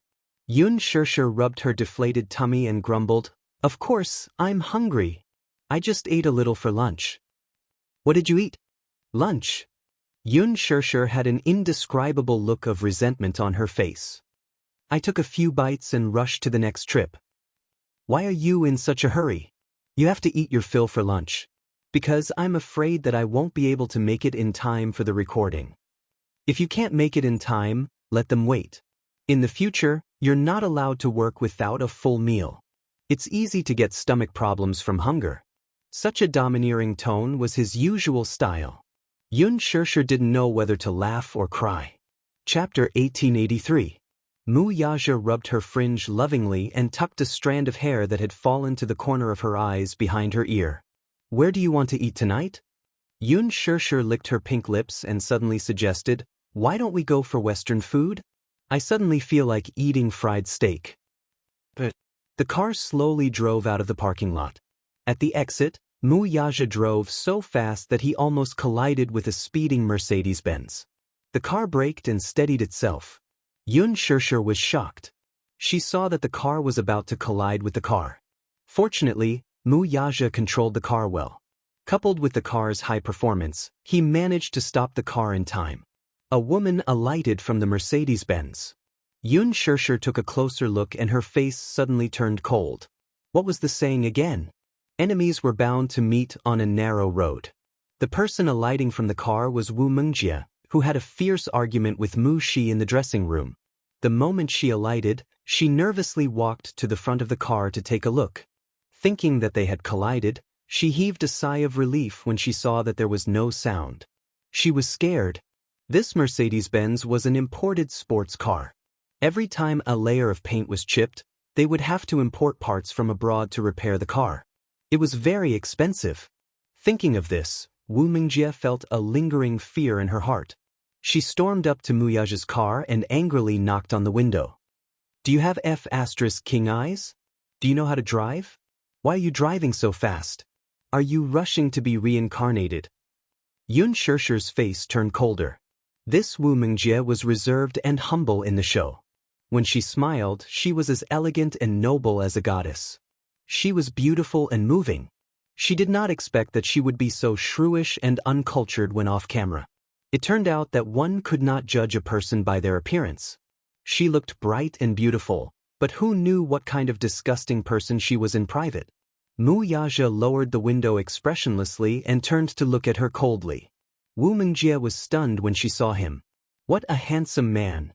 Is he a celebrity idol? But she had been in the industry for so long, and she had never seen such a handsome person. His deep eyes, exquisite facial features, and handsome silhouette made him look like a god. When people see beautiful things, they will always be fascinated. However, when she saw Yun Shishir sitting in the front passenger seat the next second, she was even more surprised. "Why are you here?" Yun Shishir asked coldly. "Why can't it be me?" "You?" Wu Mingjie looked at Mu Yaja and then looked at Yun Shishir. For a moment, she was a little confused. Her gaze suddenly fell on Mu Yaja and Yun Shishir's tightly intertwined fingers. Even though the two of them were sitting in the car, they were still tightly holding hands. It was obvious that the two of them were very close. Could it be? Who is he? Wu Mingjie narrowed her eyes, eager to explore the relationship between this handsome man and her. Yun Shishir suddenly smiled deeply and said, "Didn't you say that I was able to become famous because I had a sugar daddy behind me?" As she said this, she glanced at Mu Yaja and smiled lightly. She said generously, "This is the sugar daddy you were talking about." "Sugar daddy?" When Mu Yaja heard this, his gaze turned cold and sharp in an instant. When Wu Mingjie heard this, her mind went boom and instantly exploded. What? This ridiculously handsome man was actually her sugar daddy. How was that possible? But looking at the intimacy between the two of them, Chapter 1884. If what Yun Shishir said was true, then it was really enviable.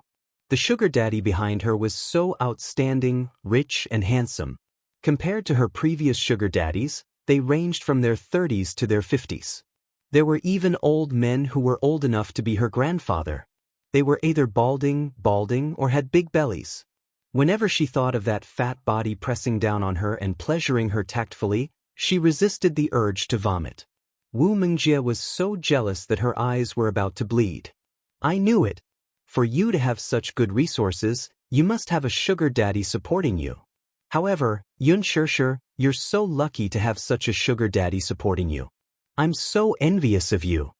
After a pause, she suddenly flipped her long black hair charmingly. With one hand on her slender waist, she gently placed her hand on the car window. "Sir, it's really bad of you to have taken a fancy to such a woman. Why don't you kick her away and I'll do something to you?" As she spoke, she winked at him in what she thought was a flirtatious manner. She lowered her voice and said, "I'm really good in bed." He frowned. "Dirty?" Wu Mingjie was stunned. What did you say?" Mu Yaja ordered expressionlessly, "Take your dirty hand away." After that, without waiting for her to react, he pressed a button to roll up the car window. Wu Mingjie was caught off guard, and her hand was caught by the car window. She yelped in pain. Mu Yaja stepped on the accelerator, and the car sped away, almost brushing against her body. She was hit hard by the speeding car, and she fell to the ground with a face full of mud. Wu Mingjie stood up and stomped her high heels angrily. What kind of person is he? He's blind to have taken a fancy to that kind of white lotus. As she said that, she still felt that it was a pity. If she could have such a handsome sugar daddy, she would wake up laughing in her dreams. Who was that woman just now? After the car drove out of the car park, Mu Yaja asked plainly. "A C-list celebrity." Yun Xianxia glanced at him and suddenly said half-jokingly, "My husband is so charming. Someone actually dares to openly seduce you in front of me. Tell me, should I be angry? She can't compare to you, not even a hair on your head." Mu Yaja obviously didn't like her joke. He pinched her hand so hard that it hurt. "You can't take revenge on me like this." Yun Xianxia protested softly. "Did she bully you? If she bullies me, are you going to stand up for me?" Yun Xianxia said with a smile. Mu Yaja frowned, but he didn't seem to be joking with her. "Answer me, did she bully you?" "Hubby, you're so stupid. It's obvious that your wife is being bullied outside. She scolded me for a long time in the makeup room. I don't like her." After a pause, she said aggrievedly, "She's also an artist under Huanyu. Hubby, your wife is being bullied outside. Are you going to stand up for me?" Mu Yaja was speechless when he heard that. "As the lady boss of Huanyu, you're actually being bullied outside by an artist under your management. What should I say about you?" Yun Xianxia was silent. Since when was she the lady boss of Huanyu? That's right. Her husband was the big boss behind Huanyu. In that case, wouldn't she be the lady boss of Huanyu? Fools and Fools. Chapter 1885. Yun Xianxia poked her fingers in embarrassment. Mu Yaja caressed her lowered head and snorted. "She doesn't have eyes. I'll issue a blacklist order tomorrow to freeze her." Yun Xianxia was amused by his protective attitude. She clapped her hands and cheered, "Hubby is mighty." "How shameless." Yun Xianxia suddenly clenched her fists and said, "Don't wait until tomorrow, let's do it tonight." I didn't want to be calculative with her, but this B*TCH actually seduced my hubby right in front of me. I can't take it until tomorrow. Mu Yaja, he suddenly smiled. "Alright, I'll blacklist her tonight." Even he himself didn't realize how much he indulged and doted on this little woman. Hubby is the best. "Alright, don't be unhappy. Let's go for dinner now." "Okay." Yun Xianxia nodded in joy. Her phone suddenly rang at this moment. She picked it up and glanced at the screen. It was a call from her father. When the call connected, she heard Yun Yecheng's uneasy voice from the other end. "Xianxia, where are you now? Are you busy?" "Dad, I'm about to go for dinner. I just finished work. Come to the police station on Shifang Road now." His voice was extremely hoarse. Usually, when he heard that she had just finished work, he would ask about her well-being. No matter how important the matter was, he would ask her to have dinner first. However, today's Yun Yecheng's tone was extremely urgent. Yun Xianxia was stunned. "Police station? Dad, what happened?" "I don't know what's going on either. I just received a summons from the police station and just arrived. Come over right now." "Okay." After hanging up, Mu Yaja seemed to have detected something unusual about this call. He asked curiously, "What's wrong?" "Dad wants me to go to the police station now. It seems to be something important." "Police station?" Mu Yaja frowned in surprise. "Where is the police station?" "Shifang Road." "All right." Mu Yaja turned the car around and sped toward Shifang Road. By the time they reached the police station, Yun Yecheng was already sitting on the bench. He was fidgeting uneasily as he rubbed his palms together. It was apparent that he was at a loss as to what to do. Yun Xianxia walked over, put her hand on his shoulder, and asked with concern, "Dad, what's wrong?" Yun Yecheng raised his head and looked at her face. He wanted to say something but stopped himself. When he turned around, he saw Mu Yaja, who had parked his car, slowly walking in. "So, uncle." Mu Yaja called out politely. Yun Yecheng hurriedly nodded his head and curled his lips into a smile, but no matter how hard he tried, his expression remained ugly. Sure, the police station called me and said that there's a corpse they want me to identify.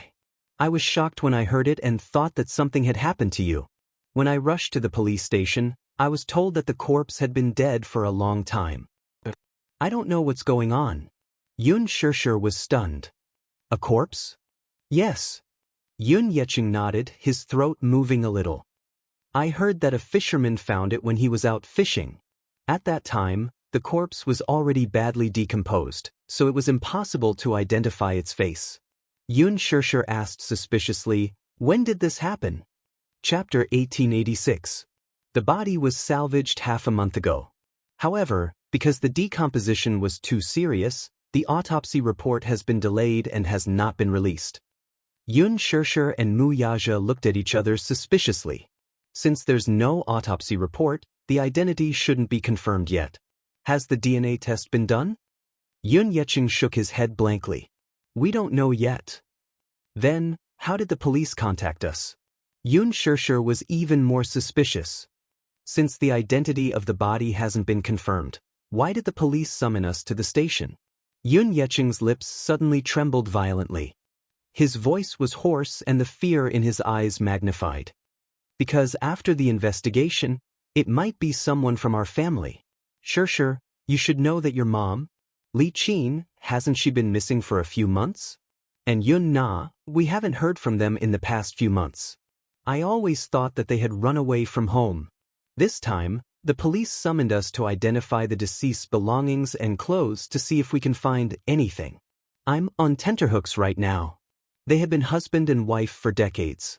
Yun Yeching once hated Li Qin to the core, but it was impossible to say that he did not have any feelings for her. Previously, he and Li Qin had a huge quarrel and even proposed a divorce. Even if they were to get a divorce, she would still want half of the family assets. Yun Yeching hated her for being too mean to Shirshir and being a bully, while Li Qin hated him for being biased toward Yun Shirshir and not caring about his biological daughter. After the quarrel, something happened to Yun Na. After that, at the hospital, the mother-daughter pair seemed to have disappeared from the face of the earth. He had thought of calling the police, but on second thought, there was no bad news after being missing for so many days. They probably ran away from home. Thinking that dirty linen should not be aired in public, Yun Yeching sighed. Husband and wife parted on good terms after all. Since Li Qin had left the house with Yun Na, then so be it. At least he could have some peace. Hence, he did not make a fuss about it. At that time, he still harbored some hatred toward Li Qin. But this morning, the police suddenly called and asked them to identify a corpse. Yun Yeching was baffled and puzzled. What corpse? The police officer asked. There are two missing persons in your family. One is your wife, Li Qin, and the other is your daughter, Yun Na. They've been missing for so long, why didn't you report them? Do you know where the two of them went? Yun Yeching claimed that he had no idea. The officer laughed and gave a general account of the incident. He said that a fisherman had disturbed a highly decomposed corpse when he was out fishing. He heard that the corpse was salvaged from the waters of East Harbor. From the preliminary autopsy results, it was suspected that it was a homicide, so he was asked to identify the corpse. Furthermore, Yun Yeching was also listed as a suspect because he did not report his wife and daughter missing for so many days. Yun Yeching hurried to the police station. Due to an impromptu meeting, it had been delayed until now. He waited for an entire afternoon. Yun Shirshir's face darkened when she heard this. Chapter 1887. That's unlikely, right? The more Yun Shirshir listened, the more incredulous she felt. She shook her head and said, Mom and Yun Na have been missing for months. If they were killed, their bodies would have decomposed into white bones by now. How? I've mentioned this before too. However, the police said that the time of death hasn't been confirmed yet. Furthermore, the body was salvaged from the sea with heavy rocks tied to it. The body was also severely deformed due to the strong water pressure. Therefore, the initial suspicion is that the body sank thousands of meters underwater. Very few creatures can survive at such depths, and the body will take a year or even a few years to completely decompose. After a long period of time, the rope was immersed in the water and the body was slowly washed up by the sea. When it was salvaged, a third of the body was eaten by fishes. It was a horrible sight. Yun Shirshir felt nauseous when she heard this. So, do we need to identify the body later? She asked. Yun Yeching nodded solemnly. Yun Shirshir sighed and sat down beside him. Mu Yaja glanced at the pale-faced Yun Yeching and turned to pour him a cup of hot water. Uncle, drink some water. You don't look good. Yun Yeching thanked him profusely, looking a little uneasy. Mu Yaja sat down beside him and patted his shoulder gently. Uncle, don't be nervous and don't think too much. Yun Yeching shook his head helplessly. My mind is in a mess right now, so I'm not thinking too much. I'm just wondering who this body belongs to. Could it be Li Qin? Or Yun Na? Yun Yecheng's heart wrenched at the thought of this possibility. There was a saying that even a vicious tiger would not eat its cubs. No matter how disappointing Yun Na was, she was still his flesh and blood. No matter how much he hated her, it was an indescribable pain to see his child die before him. Yun Yecheng rubbed his hands and lowered his head without saying a word. He sat in his seat and appeared to be calm on the surface, but his heart was in turmoil. Memories of Yun Na's innocent and adorable childhood flashed through his mind, especially when she was just born. He held her in his arms, and that kind of tender love and pride. He prayed in his heart that the corpse that was retrieved was not his wife or Yun Na. Although they had done many foolish things in the past, they did not wish for the corpse to be any of them. How could Yun Xianxia not have mixed feelings?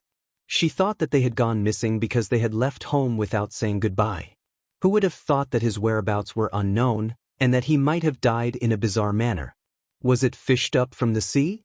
Yun Yecheng suddenly raised his head and asked tentatively, "Xianxia, do you hope that the corpse is—" "I don't." She knew he wanted to ask that, but her answer was that she didn't want to. Yun Yecheng nodded and smiled in relief. "I thought you hated her." "Dad, hate is hate. But I'm not so cruel as to kill someone just because I hate them." Mu Yaja raised his hand to look at his watch. It had been an hour since they arrived, but the police still hadn't come out to greet them. The excessive neglect made him a little unhappy. Thus, he dialed a number and walked to the side to give a few instructions. Not long after, the police chief rushed over, looking travel-worn. Chapter 1888. Chairman Mu. How do you do? Why you here? I'm truly ashamed of my lack of hospitality. The old chief smiled and raised both hands, intending to shake hands with him. Mu Yaja stood at the same spot with his hands in his trousers. He glanced coldly at the pair of hands that the man had extended to him, but his face remained cold and detached. He had no intention of shaking hands with him. It was as if he was stingy with basic greetings when it came to the old man. The old bureau chief was stunned. His hot face was stuck to a cold butt, and his nose was covered in dust. He was a little embarrassed. He looked down at his hands and realized that his fingertips were stained with dust. He quickly wiped his hands on his clothes and smiled. Chairman Mu, I'm sorry for the neglect. Please don't take it to heart. Only then did Mu Yaja gently shake his hand. Even so, his fingers did not curl at all. It was just an empty grip for a moment before he retracted his hand. However, the old director was already very satisfied. He was happy to shake hands with the rumored cold and arrogant CEO of Dishing Financial Group in front of everyone. It was a great honor for him, and he was very satisfied. Mu Yaja was already giving him a lot of face. The old bureau chief had been in a meeting at the headquarters when he received a call from his superiors. He knew that a distinguished guest had appeared in the bureau under his jurisdiction. He immediately reported it to the headquarters and rushed back in a hurry without having time to continue the meeting. Chairman Mu, I'm really sorry. I was in a meeting at the headquarters earlier, so I didn't know you were coming. It's just that, Chairman Mu, is there anything I can help you with? The old chief asked cheerfully. Yun Yecheng, who was standing at the side, was frightened and surprised at the same time. More than that, he felt that the old chief was too snobbish. He stood at the side and asked a few questions, but the old chief ignored them all. Instead, he asked about Mu Yaja's well-being. It was obvious that he did not care about him at all. Mu Yaja interrupted the old chief's greetings. My father-in-law received a summons from the police station to come and identify the body. He has been waiting here for an entire afternoon, but no one has come to give him an explanation. Whether it's identifying the corpse or cooperating with the investigation, you haven't even gone through the normal procedures. How busy is your bureau? His words were calm and indifferent, but they were filled with judgment. Breaking out in a cold sweat, he stiffly turned around to look at Yun Yecheng, who was standing at the side. This ordinary-looking middle-aged man was actually the father-in-law of the Mu Group's chief executive. He suddenly felt as if an iron weight had fallen from the sky, causing him to feel dizzy and disoriented. Thus, the old chief immediately went up to Yun Yecheng. His face bloomed like a flower as he asked politely, "My apologies. I'm sorry. Sorry to keep you waiting. I didn't expect him to be Chairman Mu's father-in-law. May I know your surname?" "My surname is Yun. How do you do, Chief?" Yun Yecheng suppressed his displeasure and greeted the man politely. "Excuse me, your bureau summoned me here. It said that a corpse was salvaged from the sea, and they need me to identify it." The old chief became serious at once when he said that. "A corpse? Has it been filed? I just received a call from your bureau, so I rushed over immediately. I don't know anything about the progress of the case, so I'm very anxious." Chapter 1889. With that, the old police chief led him and Yun Xianxia to the office. Mu Yaja followed behind. It was only when they entered the office that they realized that the police officers, whom Yun Yecheng had imagined to be busy, were sitting in the office, drinking tea and joking leisurely. When they saw the old police chief enter, they immediately stood up straight and regained their serious expressions. "Hello, Chief." Mu Yaja glanced at the noisy office and frowned. "It seems that your bureau is very busy. Busy drinking tea and chatting." The old police chief's face was full of embarrassment. He coughed, patted the table, and said sternly, "Is this your work attitude when I'm not in the bureau? Are all of you very free?" Everyone was shocked and lowered their heads guiltily. They were so scared that they did not even dare to breathe loudly. In front of Mu Yaja, the old police chief pretended to reprimand this bunch of people. As for these people, which one of them did not know how to read people's expressions? From the old police chief's expression, they roughly knew that it was either a superior who had come to investigate or a distinguished guest. They were very cooperative in putting on a show. This old gentleman received a summons from the bureau to come over to identify the body. "Who's in charge of this case? Step forward." A young police officer stepped forward. "Excuse me, are you Mr. Yun?" Yun Yecheng glanced at him and felt angry. He had been sitting on a bench outside the door for a long time, yet the person in charge of the case was laughing and joking inside. How could he not be angry? "Yes. But I'm sorry. I was busy just now and only had time to take a sip of tea. How about this? Come with me. I'll bring you to identify the victim's clothes and belongings." With that, Yun Yecheng and Yun Xianxia followed him into the morgue. Mu Yaja also wanted to follow. The old police chief immediately stopped him. "Chairman Mu, please sit here for a while. I'll report to you if there's anything." Yun Xianxia also said, "Wait for me here." "I'll wait for you." Mu Yaja nodded. "If you're hungry, you can go and have dinner first. Remember to call the two little guys and tell them that I may not have time to have dinner with them." "Okay, don't worry." Yun Xianxia nodded and followed him. The body was in the autopsy room.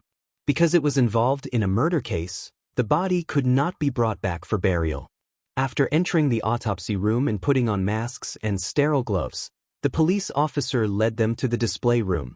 Opening the box, one of the bags was filled with personal belongings collected from the scene where the body was found, and the other bag was filled with the victim's clothes. Even though the clothes had been corroded by the seawater for a long time, causing them to fade and become tattered due to the impact of the current and the fishes, Yun Yecheng could still recognize them at a glance. They were the clothes he had bought for Li Qin on her birthday at the mall. She was still wearing it that day at the hospital. Then, the mother and daughter disappeared without a trace. As soon as he saw that piece of clothing, there was a boom in his head. "It's her." Yun Yecheng was dumbfounded. His face was ashen as if it had been painted white. Chapter 1890. Yun Xianxia was stunned for a moment. She barely recognized the clothes. They were the clothes that Li Qin had worn before. She wore a red jacket and was dressed in high-end fashion. Li Qin loved to dress up, so even though they were tight on money, she was always willing to splurge on her clothes. These were the clothes she wore in the summer. Judging from this, if this body really belonged to Li Qin, then she had already been killed in the summer. Could it be a coincidence? Yun Xianxia was still in disbelief as she raised a guess. "There are some personal belongings of the deceased here. Please come and identify them." The police officer placed the bag of belongings on the table and pointed. A watch, a black wallet, an earring, a gold ring, and a jade bracelet. Yun Xianxia and Yun Yeqing walked over. Yun Yeqing stretched out his trembling hand and sorted out the items.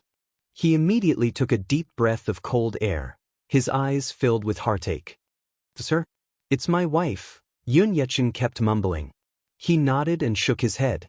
Li Qin's sudden death made him feel a little lost and sad. How could such a good person be gone just like that? He really could not figure this out. The police officer shook his head and said, "The autopsy report is not out yet, so we can't come to a conclusion, but one thing is for sure, she was murdered." Murdered? Yun Yeqing turned pale with fright, somewhat in disbelief. She didn't have any feuds with anyone. Even if she did, it would be a conflict between neighbors. How could she be murdered? Her body was even dumped in the sea. I really can't figure it out. The police officer kept quiet and observed him silently. As Li Qin's husband, Yun Yeqing was also a big suspect in her bizarre death. Therefore, as a suspect, the police officer began to observe him silently from the moment he spoke. Yun Yeqing did not notice the police officer's careful scrutiny and suddenly made a request. "Can I take a look at her?" The police officer replied, "The body is in the autopsy room. It's not convenient for you to take a look at it now. But because the autopsy is still in progress and the body is highly decomposed. Are you sure you want to take a look?" Yun Yeqing sighed. "No matter what, we have to take one last look at the person who's gone." Yun Xianxia also said, "Officer, sorry to trouble you. My father wants to take one last look." The police officer nodded. On the way to the autopsy room, the police officer suddenly asked, "Your name is Yun Xianxia, right?" Yun Xianxia was surprised and asked, "How do you know my name?" "First, during the investigation, we will be able to find out the details of your identity. Secondly, the green apple is very popular and has a good reputation. I watched it with my girlfriend a few days ago. Your performance was outstanding. My girlfriend was affected by the movie and cried her eyes out. I don't know how to comfort her." In this tense environment, he said something that was not related to the case to lighten his mood. This way, they could better observe the suspect. As a family member, Yun Xianxia was also listed as one of the suspects. Even though the police officer knew that as a celebrity and a public figure, he wouldn't ruin his future with such a thing. Chapter 1891. Yun Xianxia, on the other hand, could not calm herself down. She was not in the mood to exchange pleasantries with her and just brushed her off with a few perfunctory words. When they reached the autopsy room, the police officer took out his key and opened the door. The moment Yun Yeqing and Yun Xianxia stepped in, they smelled an extremely pungent smell of rotting corpses. There were a few tables in the autopsy room. On one of the tables was a corpse, but it did not look human at all. The corpse was highly decomposed. Moreover, after being soaked in seawater for a long time and being corroded, it looked like a giant. It was swollen beyond recognition, and its hair seemed to have fallen off. Its face had become extremely hideous. This was not considered disgusting. The most disgusting thing was that after being eaten by a school of fish, the flesh and blood had been separated, and the body was riddled with holes. A large portion of one of its arms had been cut off, and its legs were extremely twisted and crooked. The corpse's clothes were all removed. Because of the autopsy, the chest and stomach had been cut open, and the head had been cut open for samples to be tested. The decomposition was too severe. The smell of rotting corpses was different from that of ordinary creatures. This kind of stench was rather disgusting and nauseating. Amidst the extreme rancidity, there was also a hint of sourness. Yun Xianxia held her breath, but she still could not resist the pungent smell. She stood hesitantly at the door. Even though she was wearing a thick mask, she could not resist the smell. She did not know if she would vomit in front of the police officer and Yun Yeqing if she took a few more steps forward. The police officer kindly reminded her from the side, "If you find the smell very pungent, you can stay away." "Is the autopsy ongoing?" Yun Yeqing asked while enduring the pungent smell. The police officer nodded. "The autopsy is ongoing, but please understand that the condition of the corpse is the few experienced forensic doctors we hired can't stand to face the corpse for a long time. Therefore, the autopsy process is very long and has been ongoing for more than half a month." Yun Yecheng frowned. Indeed, one could imagine how serious the autopsy scene was. Yun Yecheng calmed down for a moment and walked toward the autopsy table. Just as he took a few steps forward, he came in contact with the pungent smell of rotting flesh. Unable to bear it any longer, he turned around abruptly and felt a strong wave of nausea. Mr. Yun, don't force yourself. This scene is really not something an ordinary person can bear. Yun Yecheng waved his hand and walked to the side of the autopsy table. He lowered his head to look at the corpse and its ugly and hideous face. His heart ached and tears fell from his eyes at once. It's too tragic. He had thought of countless outcomes, but he had never thought that it would be like this. No matter how unbearable Li Qin was, she was still his wife. They had been together for so many years, but one day, she appeared in such a pathetic state in front of him. Li Qin, who did this to you? Yun Shishir immediately went up to support him and consoled him. Dad, don't be sad. She's already gone. How can it be gone just like that? And to die. Of all the things she shouldn't have done, she shouldn't have died such a miserable death. Tears streamed down Yun Yecheng's face. Chapter 1892. Yun Yecheng quickly agreed. Okay. When they reached the interrogation room, the police officer invited the couple in. After taking the documents, he sat down opposite them. Yun Yecheng looked a little uneasy and asked, I'd like to ask, your question can be put aside for now. I have to go through the process first. Yun Yecheng nodded in surprise. Your wife is called Li Qin. She's 49 years old this year, right? Yun Yecheng nodded. Yes. If she's still alive, she'll be celebrating her 50th birthday soon. May I ask if your wife has any grudges with anyone before this? Yun Yecheng replied, I don't think so. She rarely has any deep grudges with others. Although her character isn't good and she often quarrels with others, I've never heard of her having any deep grudges with anyone. How's your relationship with your neighbors? Yun Yecheng thought for a while. Not really. She's quite sharp-tongued and often quarrels with her neighbors. She's not on good terms with them. Didn't she do anything suspicious before she went missing? Yun Yecheng shook his head. If that's the case, may I ask? The police officer paused for a moment before probing, how's your relationship as husband and wife? Yun Yecheng sighed and answered truthfully, our relationship isn't very good, and we often quarrel with each other. She's a very crafty and unreasonable person. Plus, she's probably going through menopause. So, we're always arguing about trivial things. Did you get physical when you quarreled? Yun Yecheng smiled bitterly. She'll get physical when she's anxious, but I've never hit her. The police officer recorded this on the document and asked anxiously, in that case, your relationship as husband and wife is very bad. You can say that. The police officer asked again, where was the last time you saw her? And when? Yun Yecheng replied, I can't remember the time, but the last time I saw her was in the hospital with my daughter. Your daughter? Yes. At that time, my daughter was in the hospital. Something happened to my daughter and her face was disfigured. She wanted me to pay for her daughter's treatment. But at that time, I really didn't have any money, so because of this, we had a big fight and divorced. Later, when I returned to the hospital, the mother and daughter were gone. Mother and daughter? A sharp glint flashed in the police officer's eyes. My daughter, Yun Na, is also missing. We understand the situation. Your daughter and wife went missing at the same time. Yun Yecheng replied agitatedly, that's what I wanted to ask earlier. My daughter is missing too.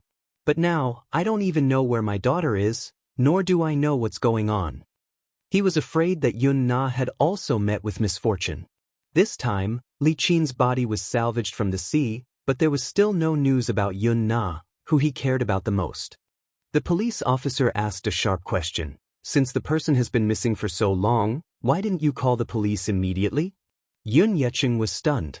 The police officer questioned him suspiciously. Logically speaking, when your wife and daughter go missing as a husband and father, you should be very anxious. Chapter 1893. Yun Yecheng shook his head and sighed again. At that time, I had a huge argument with her and it escalated to the point of a divorce. I had to leave the hospital because of something. When I came back, both mother and daughter were gone.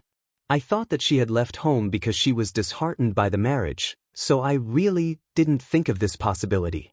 If I had known, I would have called the police. Who would have thought that she would meet with an accident? The police officer nodded. After understanding the situation, he asked Yun Shirshir a few more questions. After taking the statement and taking their fingerprints, Yun Shirshir and Yun Yecheng left the interrogation room. Mu Yaja was outside the door, talking to Yu on the phone. Just as Yun Shirshir walked out, Mu Yaja ended the call. How's the identification of the body? He asked. Yun Shirshir shook her head with a grave expression. It's her. She was already very indifferent to Li Qin. To put it bluntly, she really did not feel much when she saw Li Qin's body, but she was still a little dazed. The impact of seeing a person who was originally alive appear in such a hideous state in front of her was indescribable. Hence, this was the only thing she felt. However, Yun Yecheng was different. After all, they had been husband and wife for decades. Being separated by life and death was still an indescribable pain. Yun Yecheng was in a daze from the blow. His mind was still a little muddled as Yun Shirshir helped him to the bench. The old chief walked out and reported to Mu Yaja. Then he asked them to go home first, saying that he would inform them once there was any progress in the case. Yun Yecheng asked, "Can we take the body back? She's already gone and we want a proper burial." The old chief shook his head and said, "I'm afraid not. Because it's involved in a murder case, I'm afraid we can't bury her before the autopsy report is done. As the case is being investigated, we need to investigate it at any time." Yun Yecheng's eyes were indescribably cold. "All right, then I'll wait for your news." When Yu received a call from Mu Yaja, he found out that a body suspected to be Li Qin's. He frowned and hung up the phone. He sat on the sofa, unable to calm down. He's dead? How did he die? Little Munchkin had completely forgotten that he had something to do with Li Qin's death. However, he had forgotten that Li Qin's death was his doing. It was only natural that he did not remember. Because at that time, when he gave that order, his entire mental state appeared to be sick, almost as if he had gone mad. His purest personality had long disappeared, leaving only coldness. Yu himself did not know that his personality was very divided. In front of Yun Shirshir, she was pure, kind, gentle, and beautiful. But when she turned around, she was cold and cruel. This was not because she was good at acting. Instead, it was a kind of personality distortion, dual personality. This was inseparable from his complicated childhood. He had been living in a dark world since he was a child. In addition, he was unwell and his family environment was terrible. On one side, he had Yun Shirshir's meticulous care. She was gentle and meticulous. On the other side, Li Qin and Yun Na were viciously torturing and abusing them. It was inhumane torture and oppression. At the same time, in order to protect Yun Shirshir, the kind-hearted Yu silently endured a lot. No matter how much he was wronged, he only cared about himself and endured it without saying a word. Chapter 1894. His personality was split into two extremes. On one hand, he was as dark as a devil. On the other hand, he was as pure as an angel. Therefore, once his personality split and turned dark, his methods were cruel and ruthless. It was not something a 7-year-old child should have. However, after he returned to normal, it was hard for him to remember what he had done.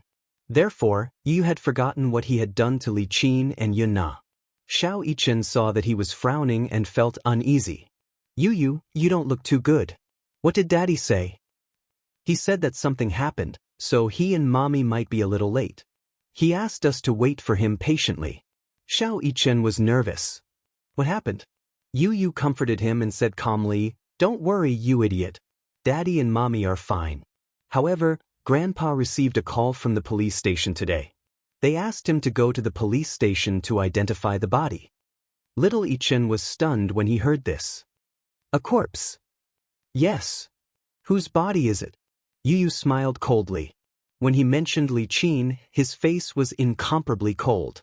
He said casually, "Grandpa has a wife whom he has been married to for decades. Her name is Li Qin. She is Mommy's adoptive mother." According to seniority, I should call her Grandma. However, she is a bad person. She often bullies Mommy, so I don't want to call her Grandma. Pausing for a moment, he said slowly, some time ago, she and her daughter both disappeared without a trace. Less than a month ago, a fisherman fished up a body from the sea. It matched the woman's characteristics, so he asked Grandpa to identify it. Mommy is also with Grandpa. I'm afraid they are still cooperating with the police to record their statements. Xiao Yichen frowned and was a little speechless. They disappeared without a trace. How did they get fished up from the sea? It doesn't look like suicide. It looks more like a premeditated murder. What do you mean? Intuition. Xiao Yichen smiled. During his years in the special training camp, investigation was one of the most important subjects. Therefore, his consciousness and intuition were especially sharp. Yu Yu was stunned. Xiao Yichen placed his hands behind his back and smiled at him. Then, he slowly said, apart from my intuition, if I were to calm down and analyze the situation, I wouldn't have gone through so much trouble to jump into the sea. Think about it, the capital's coastal theme is the estuary where the Longping River flows into the East China Sea. If it was suicide, then she would have to take a boat to the East China Sea to complete the condition of suicide. You have to know that there are only a few ports in the capital. The ports are tightly sealed, so I suspect that it was murder. I suspect foul play. Xiao Yichen's words instantly disrupted Yu Yu's train of thought. It was as if many fragmented fragments had been squeezed into his mind. There were the sounds of women begging for mercy, crying and wailing, accompanied by thoughts that were surging like waves, rising and falling. His mind quickly fell into chaos. He fell onto the sofa in a daze and held his aching forehead. He fell into an inexplicable state of shock and uneasiness. Fragments of memories flashed before his eyes like a merry-go-round. Chapter 1895. Go ahead and cry. Your mommy isn't home now. Let's see who's going to help you. Let's see who's going to protect you. Isn't it too easy to just throw her into the pond? Chop them up and feed them to the sharks. Their deaths aren't worth pitying. I'll give you the money. You deal with the people. Do you understand? Agent Lee, give him the money. Yu, don't be blinded by hatred. It was as if a fountain had instantly gushed out from the depths of his memories. It was the scene of Yun Na crying as she knelt before him and ceaselessly begged for mercy. You, it's Auntie's fault. It's Auntie's fault. Auntie was blind in the past. It's Auntie's fault. Auntie swears that I won't bully you anymore. And I won't bully your mommy anymore. Yu, do you really want to kill us? I know that you're just scaring us. We were wrong. At the very least, for the sake of your grandfather, please let us live. Do you know? You're hiring someone to kill us. It's illegal. It's intolerable. Boo-hoo, Yu. I don't want to die. I beg you spare me. Her sharp and piercing cries kept ringing in his ears, pounding on his eardrums. Yu clenched his fists tightly and sat on the sofa. His entire body was unbelievably stiff. Xiao Yichen saw that he was in a terrible state and couldn't help but touch his hand. When his fingertips touched it, he suddenly realized that he was covered in cold sweat. Yu? Xiao Yichen called his name, but the little guy didn't react immediately. Yu, what's wrong? Yu suddenly came back to his senses. His eyes widened as he looked at Xiao Yichen's face in shock. What's wrong? Why do you look so pale? When Yu came to her senses, she realized that her limbs were cold and her breathing was rapid. Her back, in particular, was drenched in cold sweat. I killed someone. He suddenly gripped his arm tightly, his brows furrowed. The memories of breaking through the seal of dust repeatedly stimulated him, reminding him that he had once given a very cruel order. Did you know? You're hiring a hitman. It was against the law. This was intolerable. Yu stood up abruptly from the sofa. The sudden movement startled little Yichen, who was a little restless, and he quickly got up from the sofa as well. What did you just say? Xiao Yichen was a little confused. You said, you killed someone? I need to go out for something. As she spoke, Yu took out her phone and dialed Li Hanlin's number. Agent Lee, come and pick me up. Yes, President Yun. Yu walked to the entryway, took a jacket, put it on, and was about to leave. Mu Yichen hurriedly chased after her. Yu, where are you going? Yu turned around and reminded her, be good and stay at home. If Daddy and Mommy ask about me when they come back, cover for me. After she finished speaking, she slammed the door shut, leaving Xiao Yichen standing there in a daze. Xiao Yichen was dumbfounded. Then, she hugged her arms angrily and said angrily, what the hell? You left me alone at home and went out to fool around by yourself for no reason at all. I hate you the most. Chapter 1896. However, out of consideration for Yun Shishir's feelings, he did not reveal too much of his heartache. In the past, when the Yun family was still considered to be prosperous and respectable, the couple was very loving and respectful to each other. Perhaps because they did not have to worry about food and clothing, Li Qin was very obedient to Yun Yeqing. Therefore, even when Yun Yeqing wanted to adopt Yun Shishir, Li Qin did not stubbornly object. After a few arguments, she agreed to it. However, she was not her biological child after all. Moreover, her original intention was to adopt a boy. Hence, her attitude toward Yun Shishir was very bad. Later, when the Yun family went bankrupt, Li Qin thought that she would have to live a life of hardship with Yun Yeqing after a few years of glory and wealth. There was a saying that went, poor couples have 100 sorrows. This saying was not wrong at all. When they were rich, they could easily buy a branded coat that cost tens of thousands. When they were poor, daily necessities like rice, oil, salt, soy sauce, vinegar, and tea became luxuries. After the bankruptcy, the family was at their wits' end. Li Qin was used to living a life of luxury. Now that the family was poor, she had to worry about trivial matters. Naturally, her temper became worse. The couple's relationship then deteriorated. Now, things were still the same, but the people were different. Yun Yeqing kept his head down and did not say a word, but how could Yun Shishir not know what he was worried about? Dad, don't think too much. Even if she's gone, don't let your imagination run wild. Sigh, I'm just worried. I know you're worried about Yun Na's whereabouts. Yun Shishir frowned and covered the back of his hand. Don't worry, I'll definitely find Yun Na. Her mother is gone, and we don't know where she went. Could she have met with an accident, too? That police officer just said that Li Qin was killed by someone, so where is Yun Na now? How can I be at ease now that we don't know whether she's dead or alive? Yun Shishir's expression was grave.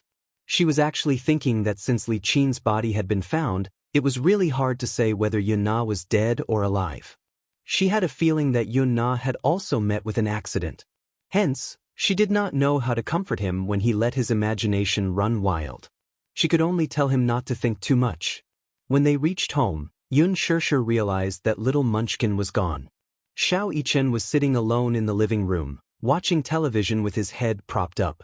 Seeing that they had finally returned, she ran over and called out sweetly, Daddy, Mommy, Grandpa. Where is Yu? Yun Shishir looked around but did not see Yu. Xiao Yichen scratched his head and replied slowly, Yu.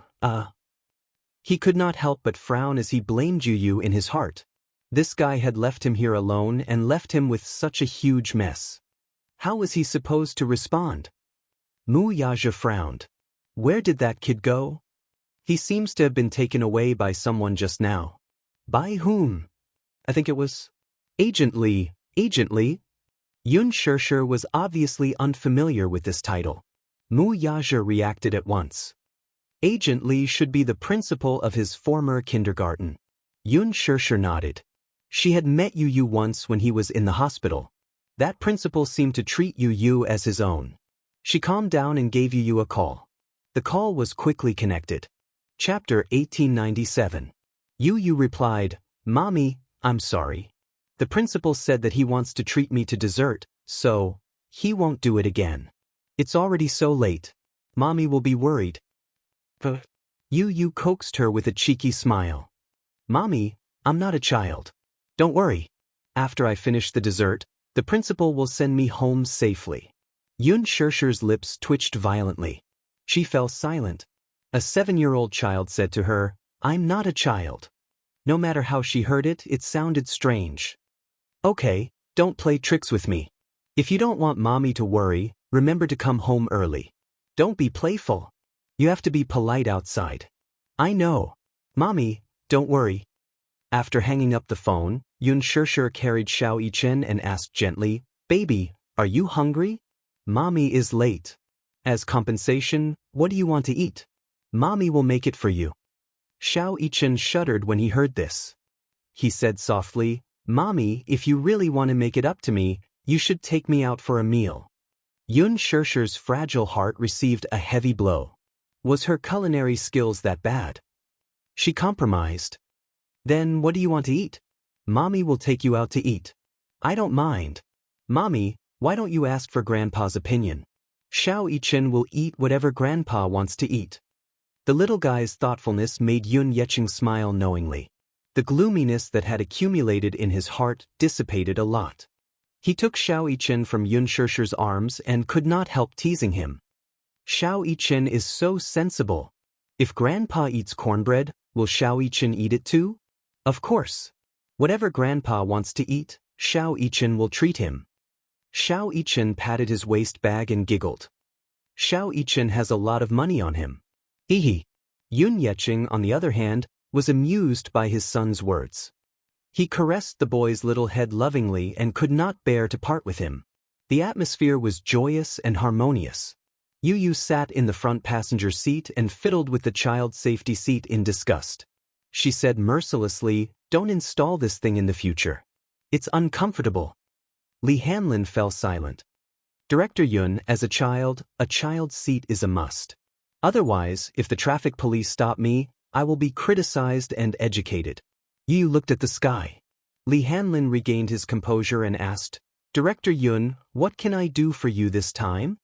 Yu pondered for a moment and said slowly, Today, the police summoned my grandfather and mommy to the police station. They said that there is a corpse that needs to be identified. Hearing this, Li Hanlin was very sharp. He suddenly realized something, and his face suddenly darkened. Yu turned to look at him and said, Help me contact the police. I want to see the autopsy report. Which police station is it? Yu shook his head. He did not know which police station it was. Since it was salvaged from the sea, the East Harbor branch should have a file on it. Don't alert the enemy. I have some connections in the police station. It shouldn't be difficult to get a copy of the autopsy report. As Li Hanlin spoke, he noticed that Yu's face was shockingly pale. His gaze fell on his hands on his knees. Even his fingertips were trembling. It was obvious that he was extremely uneasy. Director Yun, what's wrong? Li Hanlin asked with concern and heartache. Agent Li, I'm scared. Chapter 1898. Yu's shoulders curled up slightly. I think there's something dirty on my hands. I'm scared. I'm scared that if mommy finds out about this, she'll hate me and be scared of me. He knew very well that he had only given the order and that he did not kill Li Qin and Yun Na with his own hands. However, Li Qin and Yun Na's deaths were caused by him. He was not afraid of killing. What he was afraid of was that once his hands were stained with sin, he would never be able to wash them clean. What he was afraid of was that he would become a sinful person, a person that his mommy feared and was disappointed in. Back then, the reason why he wanted to kill Yun Na and Li Qin was because he found out from Li Dongqiang that Yun Na had secretly framed his mommy.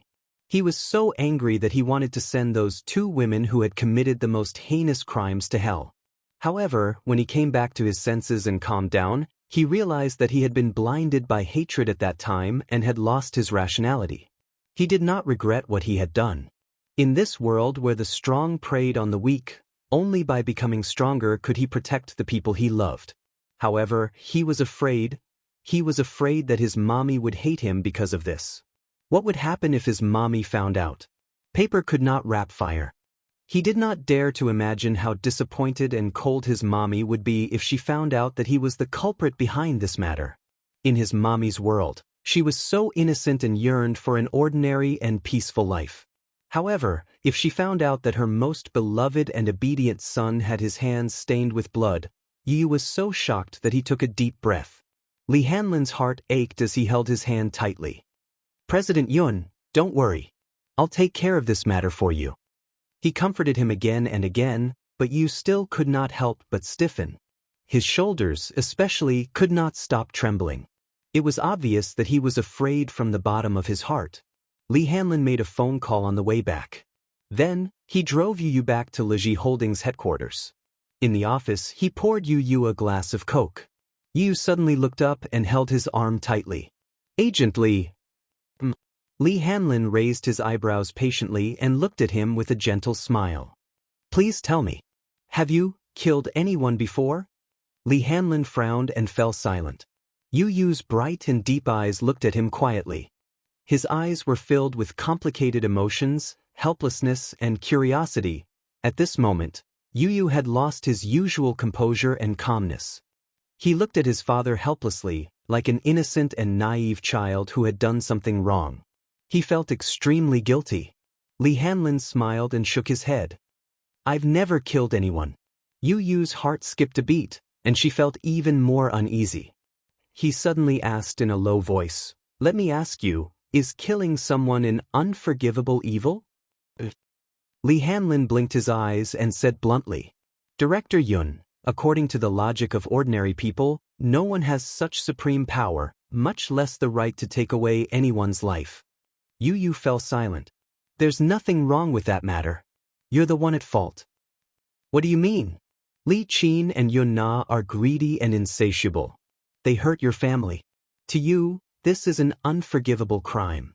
They ended up like this because you're stronger than them. There's nothing wrong with a person being strong. Chapter 1899. Li Hanlin continued to explain, this is a world where the strong prey on the weak. The so-called laws are just rules set by humans standing at the top of the food chain. But isn't this also the fundamental meaning of the law of the jungle? Big fish eat small fish eat shrimps, shrimps eat mud, and humans eat fish. Deer eat grass, wolves eat deer, lions eat wolves, and humans hunt and kill lions. This is unfair to begin with. But in this world, there is no creature stronger than humans, so humans set the rules of the game, and there is no reproach. This is the law. Therefore, the law of the jungle, Huron's justice. There are many unimaginable darkness in this world. Either you don't touch it, or you become the strong. Li Hanlin sighed and gently hugged his shoulder. Mr. Yun, your mistake is that you are still too young. At such a young age, you should have had a carefree childhood, but you stepped into a world that ordinary people can't imagine. Yu's world was already different from Yun Shishir's. He stepped into an extremely dark world, and it was this dark world that set the supreme rules of the game.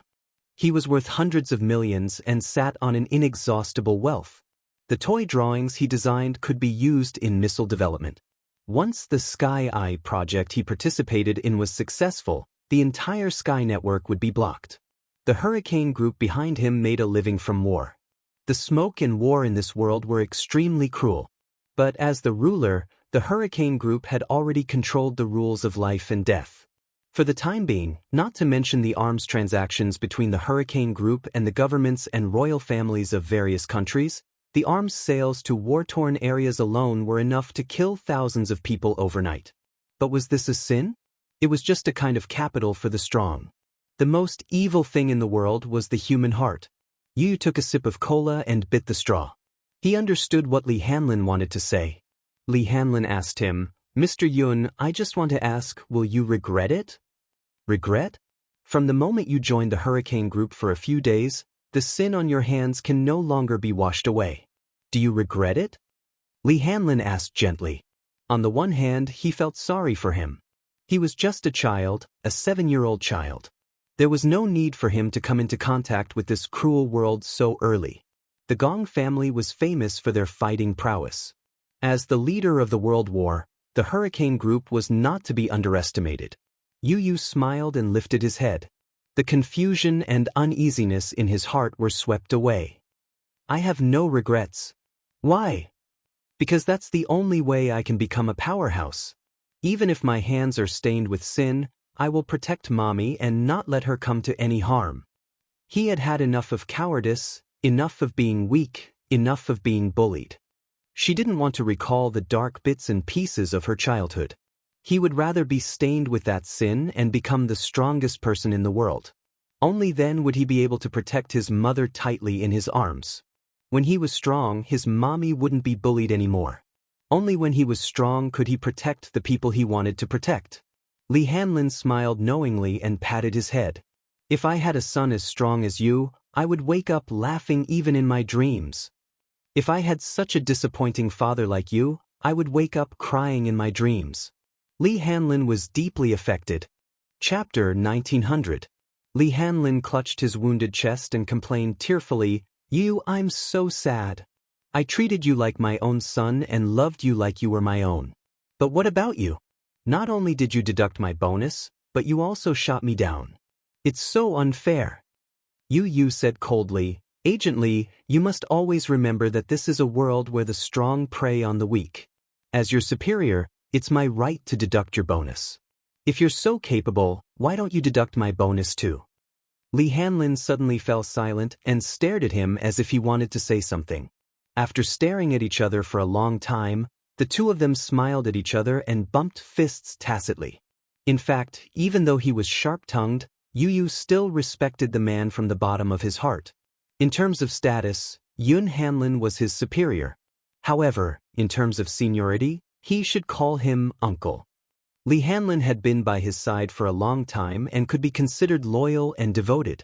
He would not shirk his responsibility even if it meant going through hell. Director Yun, what do you plan to do next?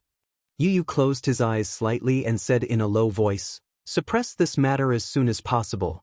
At the same time, send someone to see if you can find Yun Na's whereabouts. Just as he finished speaking, the doorbell rang. Li Hanlin walked over and opened the door. He saw a man in uniform standing outside the door and smiling at him. Hello, Director Li. I've prepared a copy of the information you requested. Please take a look. As he spoke, the man handed a document to him. Li Hanlin took the document and asked, Is the autopsy report out yet? The man shook his head and replied meticulously, Not yet. The corpse is highly decomposed. Even an experienced forensic doctor can't work for a long time, so the autopsy is going very slowly. Alright, you can go back first. Don't mention this to anyone. Yes. Li Hanlin closed the door and handed the document to Yu. Yu opened the document expressionlessly. He took out a thick stack of documents and flipped through them page by page. He looked at it very seriously, going through everything in detail, no matter how big or small. As expected, Li Qin's identity was confirmed through the preliminary DNA comparison. It seemed that the corpse was indeed Li Qin. I remember that I asked Li Dongqiang to clean up his hands and feet. Yu sneered, his eyes cold. Li Hanlin fell silent. He suddenly said, I'm guessing that he must have wanted to drown them in the sea. Generally speaking, once a corpse is drowned in the sea, it will decompose completely within a few months. Even if it's not completely decomposed, the school of fish will devour the corpse until there's nothing left. Li Dongqiang is not a kind person. He is ruthless and merciless. Li Hanlin thought to himself, no matter how ruthless I am not as ruthless as you. However, he didn't dare to say this out loud. Li Hanlin said casually, which one of the gangsters on East Street hasn't killed anyone before? Their days were spent licking blood from the edge of a blade. These people have no principles. They do things as long as they're paid. As for their efficiency, they can't be compared to professional killers. Even if Li Qin's corpse has been found, what about Yun Na's whereabouts? Yu raised his doubts. Chapter 1901. Yu disagreed. Since Li Qin has been found out, we still have to find Yun Na's whereabouts to play it safe. If she's alive, I want to see her. If she's dead, I want to see her corpse. If there's an accident, it'll be a disaster if we keep her alive. Li Hanlin nodded in agreement, but said hesitantly, the East China Sea is so big. Finding a person is like finding a needle in a haystack. I can only do my best. Yu put the file on the table and pursed his lips. Indeed, finding a corpse in the sea was like finding a needle in a haystack. He pondered for a moment and said, send someone to deal with the fishermen at the East Port. They go out frequently. If they find anything, suppress the news before calling the police. Li Hanlin nodded.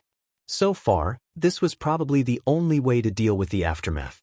Yu Yu's knuckles gently knocked on the table, but there was a thick layer of hostility between his eyebrows. As for Li Dongqiang, his hands and feet are dirty. There's no point in keeping him. Understood. Leave it to me.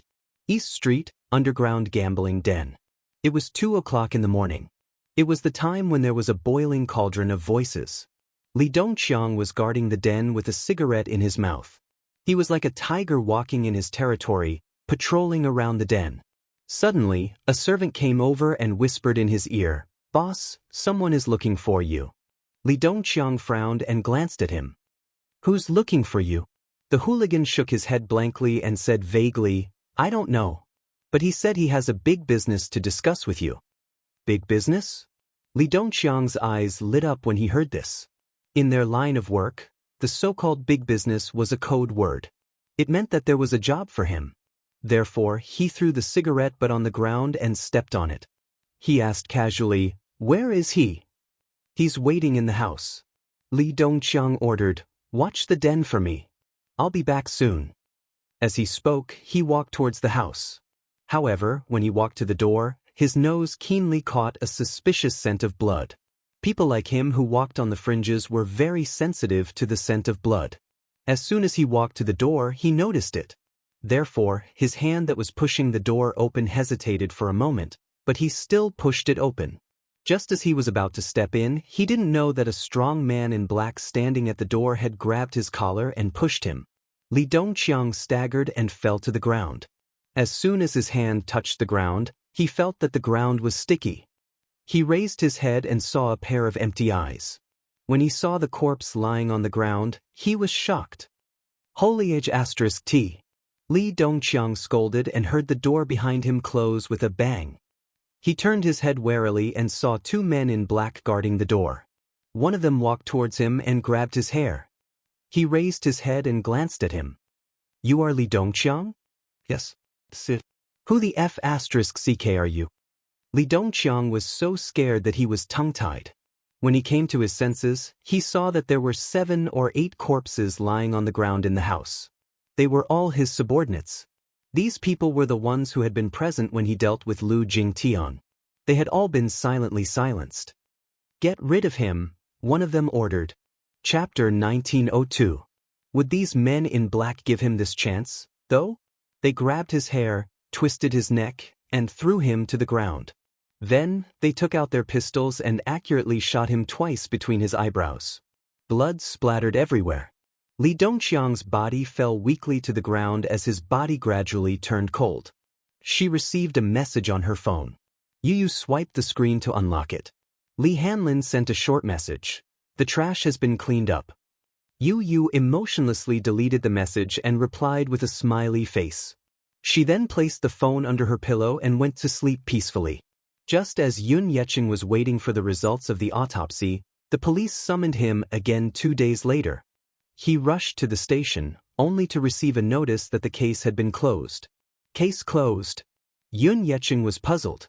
What exactly happened in these 2 short days that caused him to receive a notice that the case had been closed? The officer in charge of the criminal investigation received him, listed out all the evidence, and explained everything to him.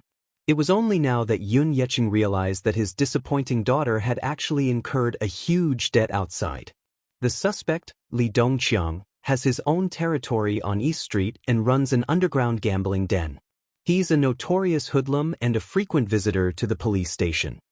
The officer spread out a few photos for Yun Yeqing to take a look. Only after the officer explained to him did he understand what had happened. Yun Na wasn't smart and wasn't good at studying. She didn't get into high school and randomly enrolled in a vocational school. However, she didn't stay in the vocational school for long before she was infected by the bad atmosphere in the school and had an unclear relationship with some bad guys in society. She had to take a break from school a few times in the middle of her studies. After she graduated, she did not work hard to find a job immediately. Instead, she continued to hang out with those delinquents. Li Dongqiang was one of them. Yun Na often hung out in bars when she was in school. Once, she met Li Dongqiang, who was still a hoodlum at that time, in a bar. Both of them had some drinks and played together. Li Dongqiang liked to play with girls, especially those who were still in school. As for Yun Na, usually he didn't do proper work, but his bright brain was used in this aspect. On weekends, she would often bring a few girls from her class out to play. On the surface, it was just playing, but in reality, after bringing the girl to the bar, the first thing he did was to make her drink a few glasses of alcohol. Of course, the alcohol was not simple. Naturally, there were some things mixed in. These simple-minded girls had yet to enter society and were ignorant of the ways of the world. They were not on guard at all and fell into the trap after 2 glasses of wine. At this segment, the hooligans that Yun Na had befriended tore off their disguises and began to reveal their hidden ambitions. Each of them carried a girl and returned to their room happily to enjoy themselves. Often, in the process of having fun, they would record a ***** video. When these girls woke up in the morning, they found themselves lying naked on an unfamiliar bed and were greatly shocked. Chapter 1903. These girls were all people who valued reputation and integrity. How would they dare to go head-to-head with him? Therefore, most of them did not dare to make a fuss about this matter. After the matter was settled, Li Dongqiang would give Yun Na a hefty sum of money, a few hundred to a few thousand yuan per girl. An average beauty would be a few hundred, while a superior one would be a few thousand to tens of thousands. It might not be a lot of money, but to Yun Na, who was just a student at that time, this was an indescribable amount of money. Therefore, with this sum of money, Yun Na squandered a lot. At that time, the Yun family had already gone bankrupt, and the poverty of the family caused Yun Na, who was originally accustomed to the life of a rich young lady, to be completely at a loss. Only by hanging out with Li Dongqiang would she be able to find that long-lost and numbed happiness. Later on, Yun Na mixed more and more with Li Dongqiang. In the past, she would at most play with drinks and karaoke with those people. Gradually, she learned to gamble, take drugs, and skate. There were wins and losses in gambling, winning less and losing more. Later on, because of continuous losses, Yun Na's debt became an irreparable hole. She once asked Yun Yeqing for money, but where did he get the money at that time? He knew that Yun Na would definitely ask for money to fool around and would not give it to her even if he had it. He had saved up a sum of money to prepare for Xiaxia's postgraduate entrance exam. Therefore, Yun Na started to ask Yun Xiaxia for money. At first, Yun Xiaxia was unwilling to give it to her. She had to spend money everywhere to take care of the sickly Yu. At that time, she had just entered society and was busy subsidizing the family, helping Yun Na pay off her debts, and taking care of Yu. Life was very tight. However, Yun Na threatened that she had offended some hooligans. If she did not return the money, the hooligans would come looking for her and hurt her family. Yun Xiaxia had no choice but to scrape together some money and give it to her. From then on, Yun Na began to ask Yun Xiaxia for money frequently. Yun Xiaxia could not stand her exorbitant demands and moved the rented house again and again. Later on, Yun Na could no longer fill the huge loophole caused by gambling and drug addiction. Hence, she came up with the idea of Yun Xiaxia. She tricked Yun Xiaxia into the clubhouse and forced her to drink the drug. She also made an agreement with Li Dongqiang that after the deed was done, not only would her debt be forgiven, but he would also give her another 1 million yuan. Yun Na was ecstatic. However, this matter was exposed by Mu Yazhi. If it weren't for him, Yun Xiaxia would have been in deep trouble. What happened next? Yun Yeqing had a rough idea of what had happened. Once, when he returned home, he bumped into Yun Na. That time, Li Dongqiang brought people to collect the debt. Yun Na really couldn't pay up, so he took turns with her. Yun Yeqing had heard from Yun Xiaxia that Yun Na was addicted to drugs and gambling. He did not believe it at first, but compared to his sister, he was more inclined to believe Yun Xiaxia's words. It was just that he was still a little skeptical. It was only now that he truly believed it. It turned out that this daughter of his was a complete scum. She had been fooling around in society since she was in school. That was not all. She actually had designs on Xiaxia. Gosh, how could she do such a thing to sell her sister to a few hooligans? Chapter 1904. Yun Yeqing was in disbelief. It was only when the police took out some relevant evidence and let him listen to the relevant testimonies that he fell numbly into the chair with a face full of heartache. It was the father's fault for not teaching her well. What did he do to raise such a shameless daughter? Sitting in front of the police officer, he was extremely anxious and felt like he was sitting on pins and needles. Especially when he heard about Yun Na's crimes, he did not know where to put his face. Li Qin was also aware of this matter, but she did not say it out loud. However, the mother-daughter pair could only blame themselves for being reduced to such a state. If not for Yun Na's insatiable greed and selfishness, she would harm others for her own benefit. What about Li Qin? She was pitifully implicated by this unfilial daughter and died a wrongful death. For a moment, Yun Yeqing did not know what to feel. There was heartache, confusion, and hatred. His hatred for Yun Na's ugliness grew.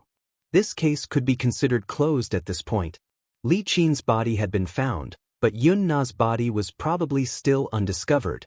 The police officer said to him, "The East China Sea is huge. I'm afraid it's like looking for a needle in a haystack if you want to search for the body thoroughly. Not to mention whether the body has been decomposed or eaten clean by the fishes, just the cost of salvaging it is difficult to estimate. It was a coincidence that we found your wife's body. We can only say that we'll do our best. However, we can't guarantee that we'll be able to find your daughter's body." What about the suspect? Yun Yeqing's voice was hoarse and low. "That murderer who murdered my wife and daughter. When will your department arrest him and bring him to justice?" The police officer replied, "The suspect was killed by his fellow gang members before we sent people to arrest him. He died in a fight with his gang members." Fellow gang members? Yes.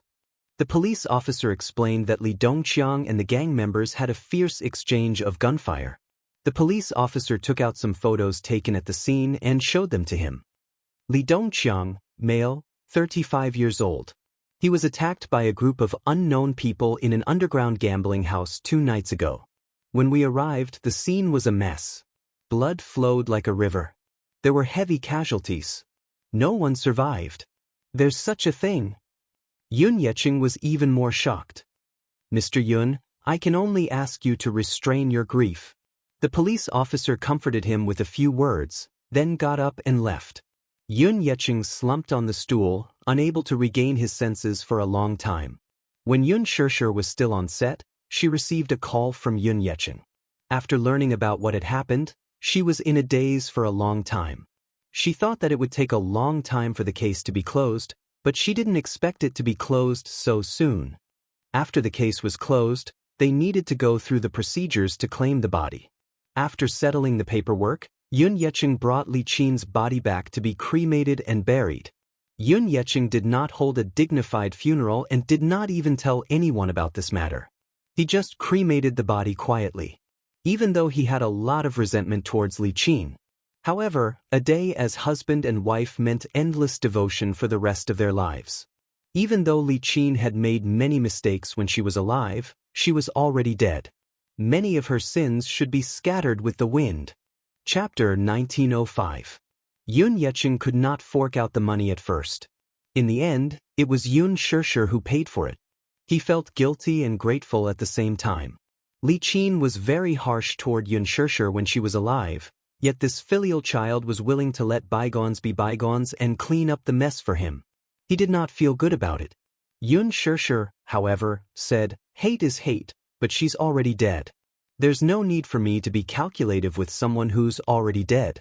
Dad, cherish the people in front of you. It's fine as long as you're happy." "Thank you. But I've let you down."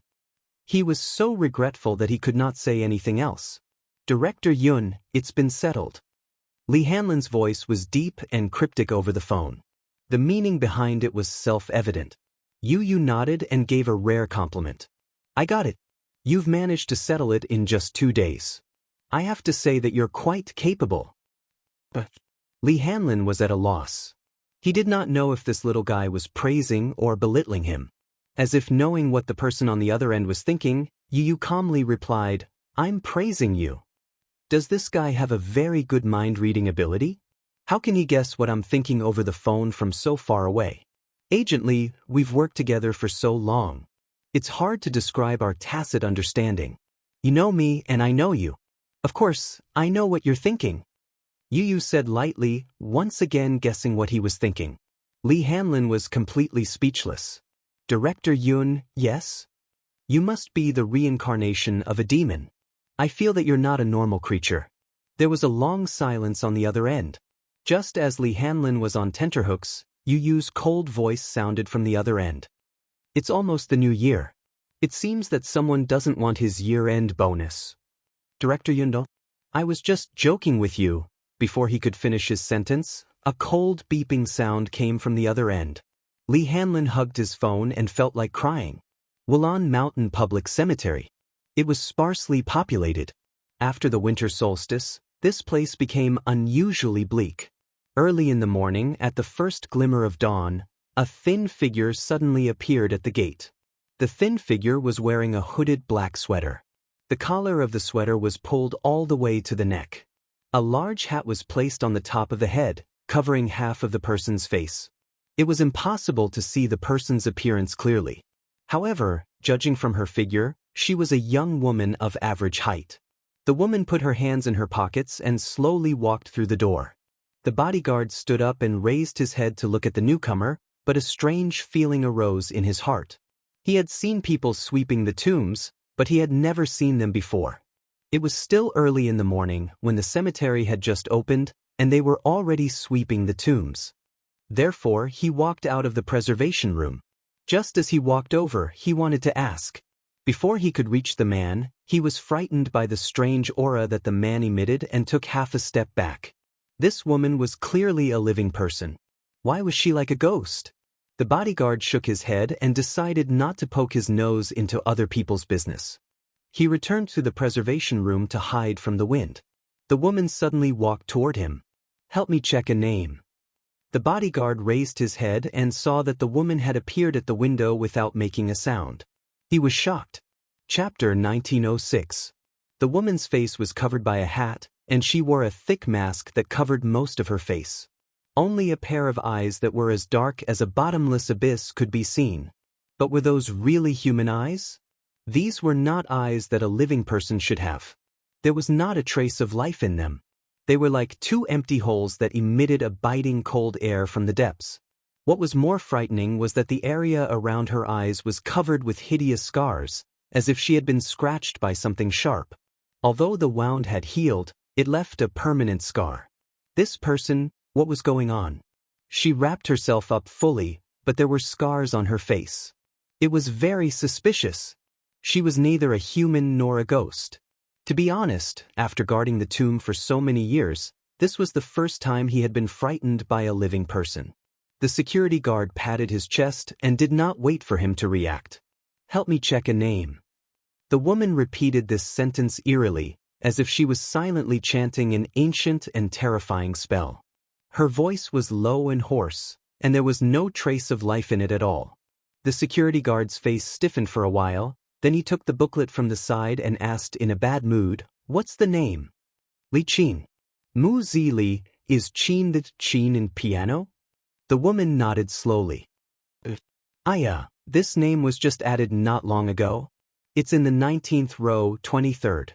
As soon as he finished speaking, the woman turned around without saying a word and walked towards the tomb. The security guard stared at the woman's back as she left. After a long time, he could not help but spit out a few words. What a strange person. The woman did not walk far. Her footsteps suddenly stopped, and she slowly turned around. A pair of ghostly eyes looked in his direction. The security guard was shocked into silence.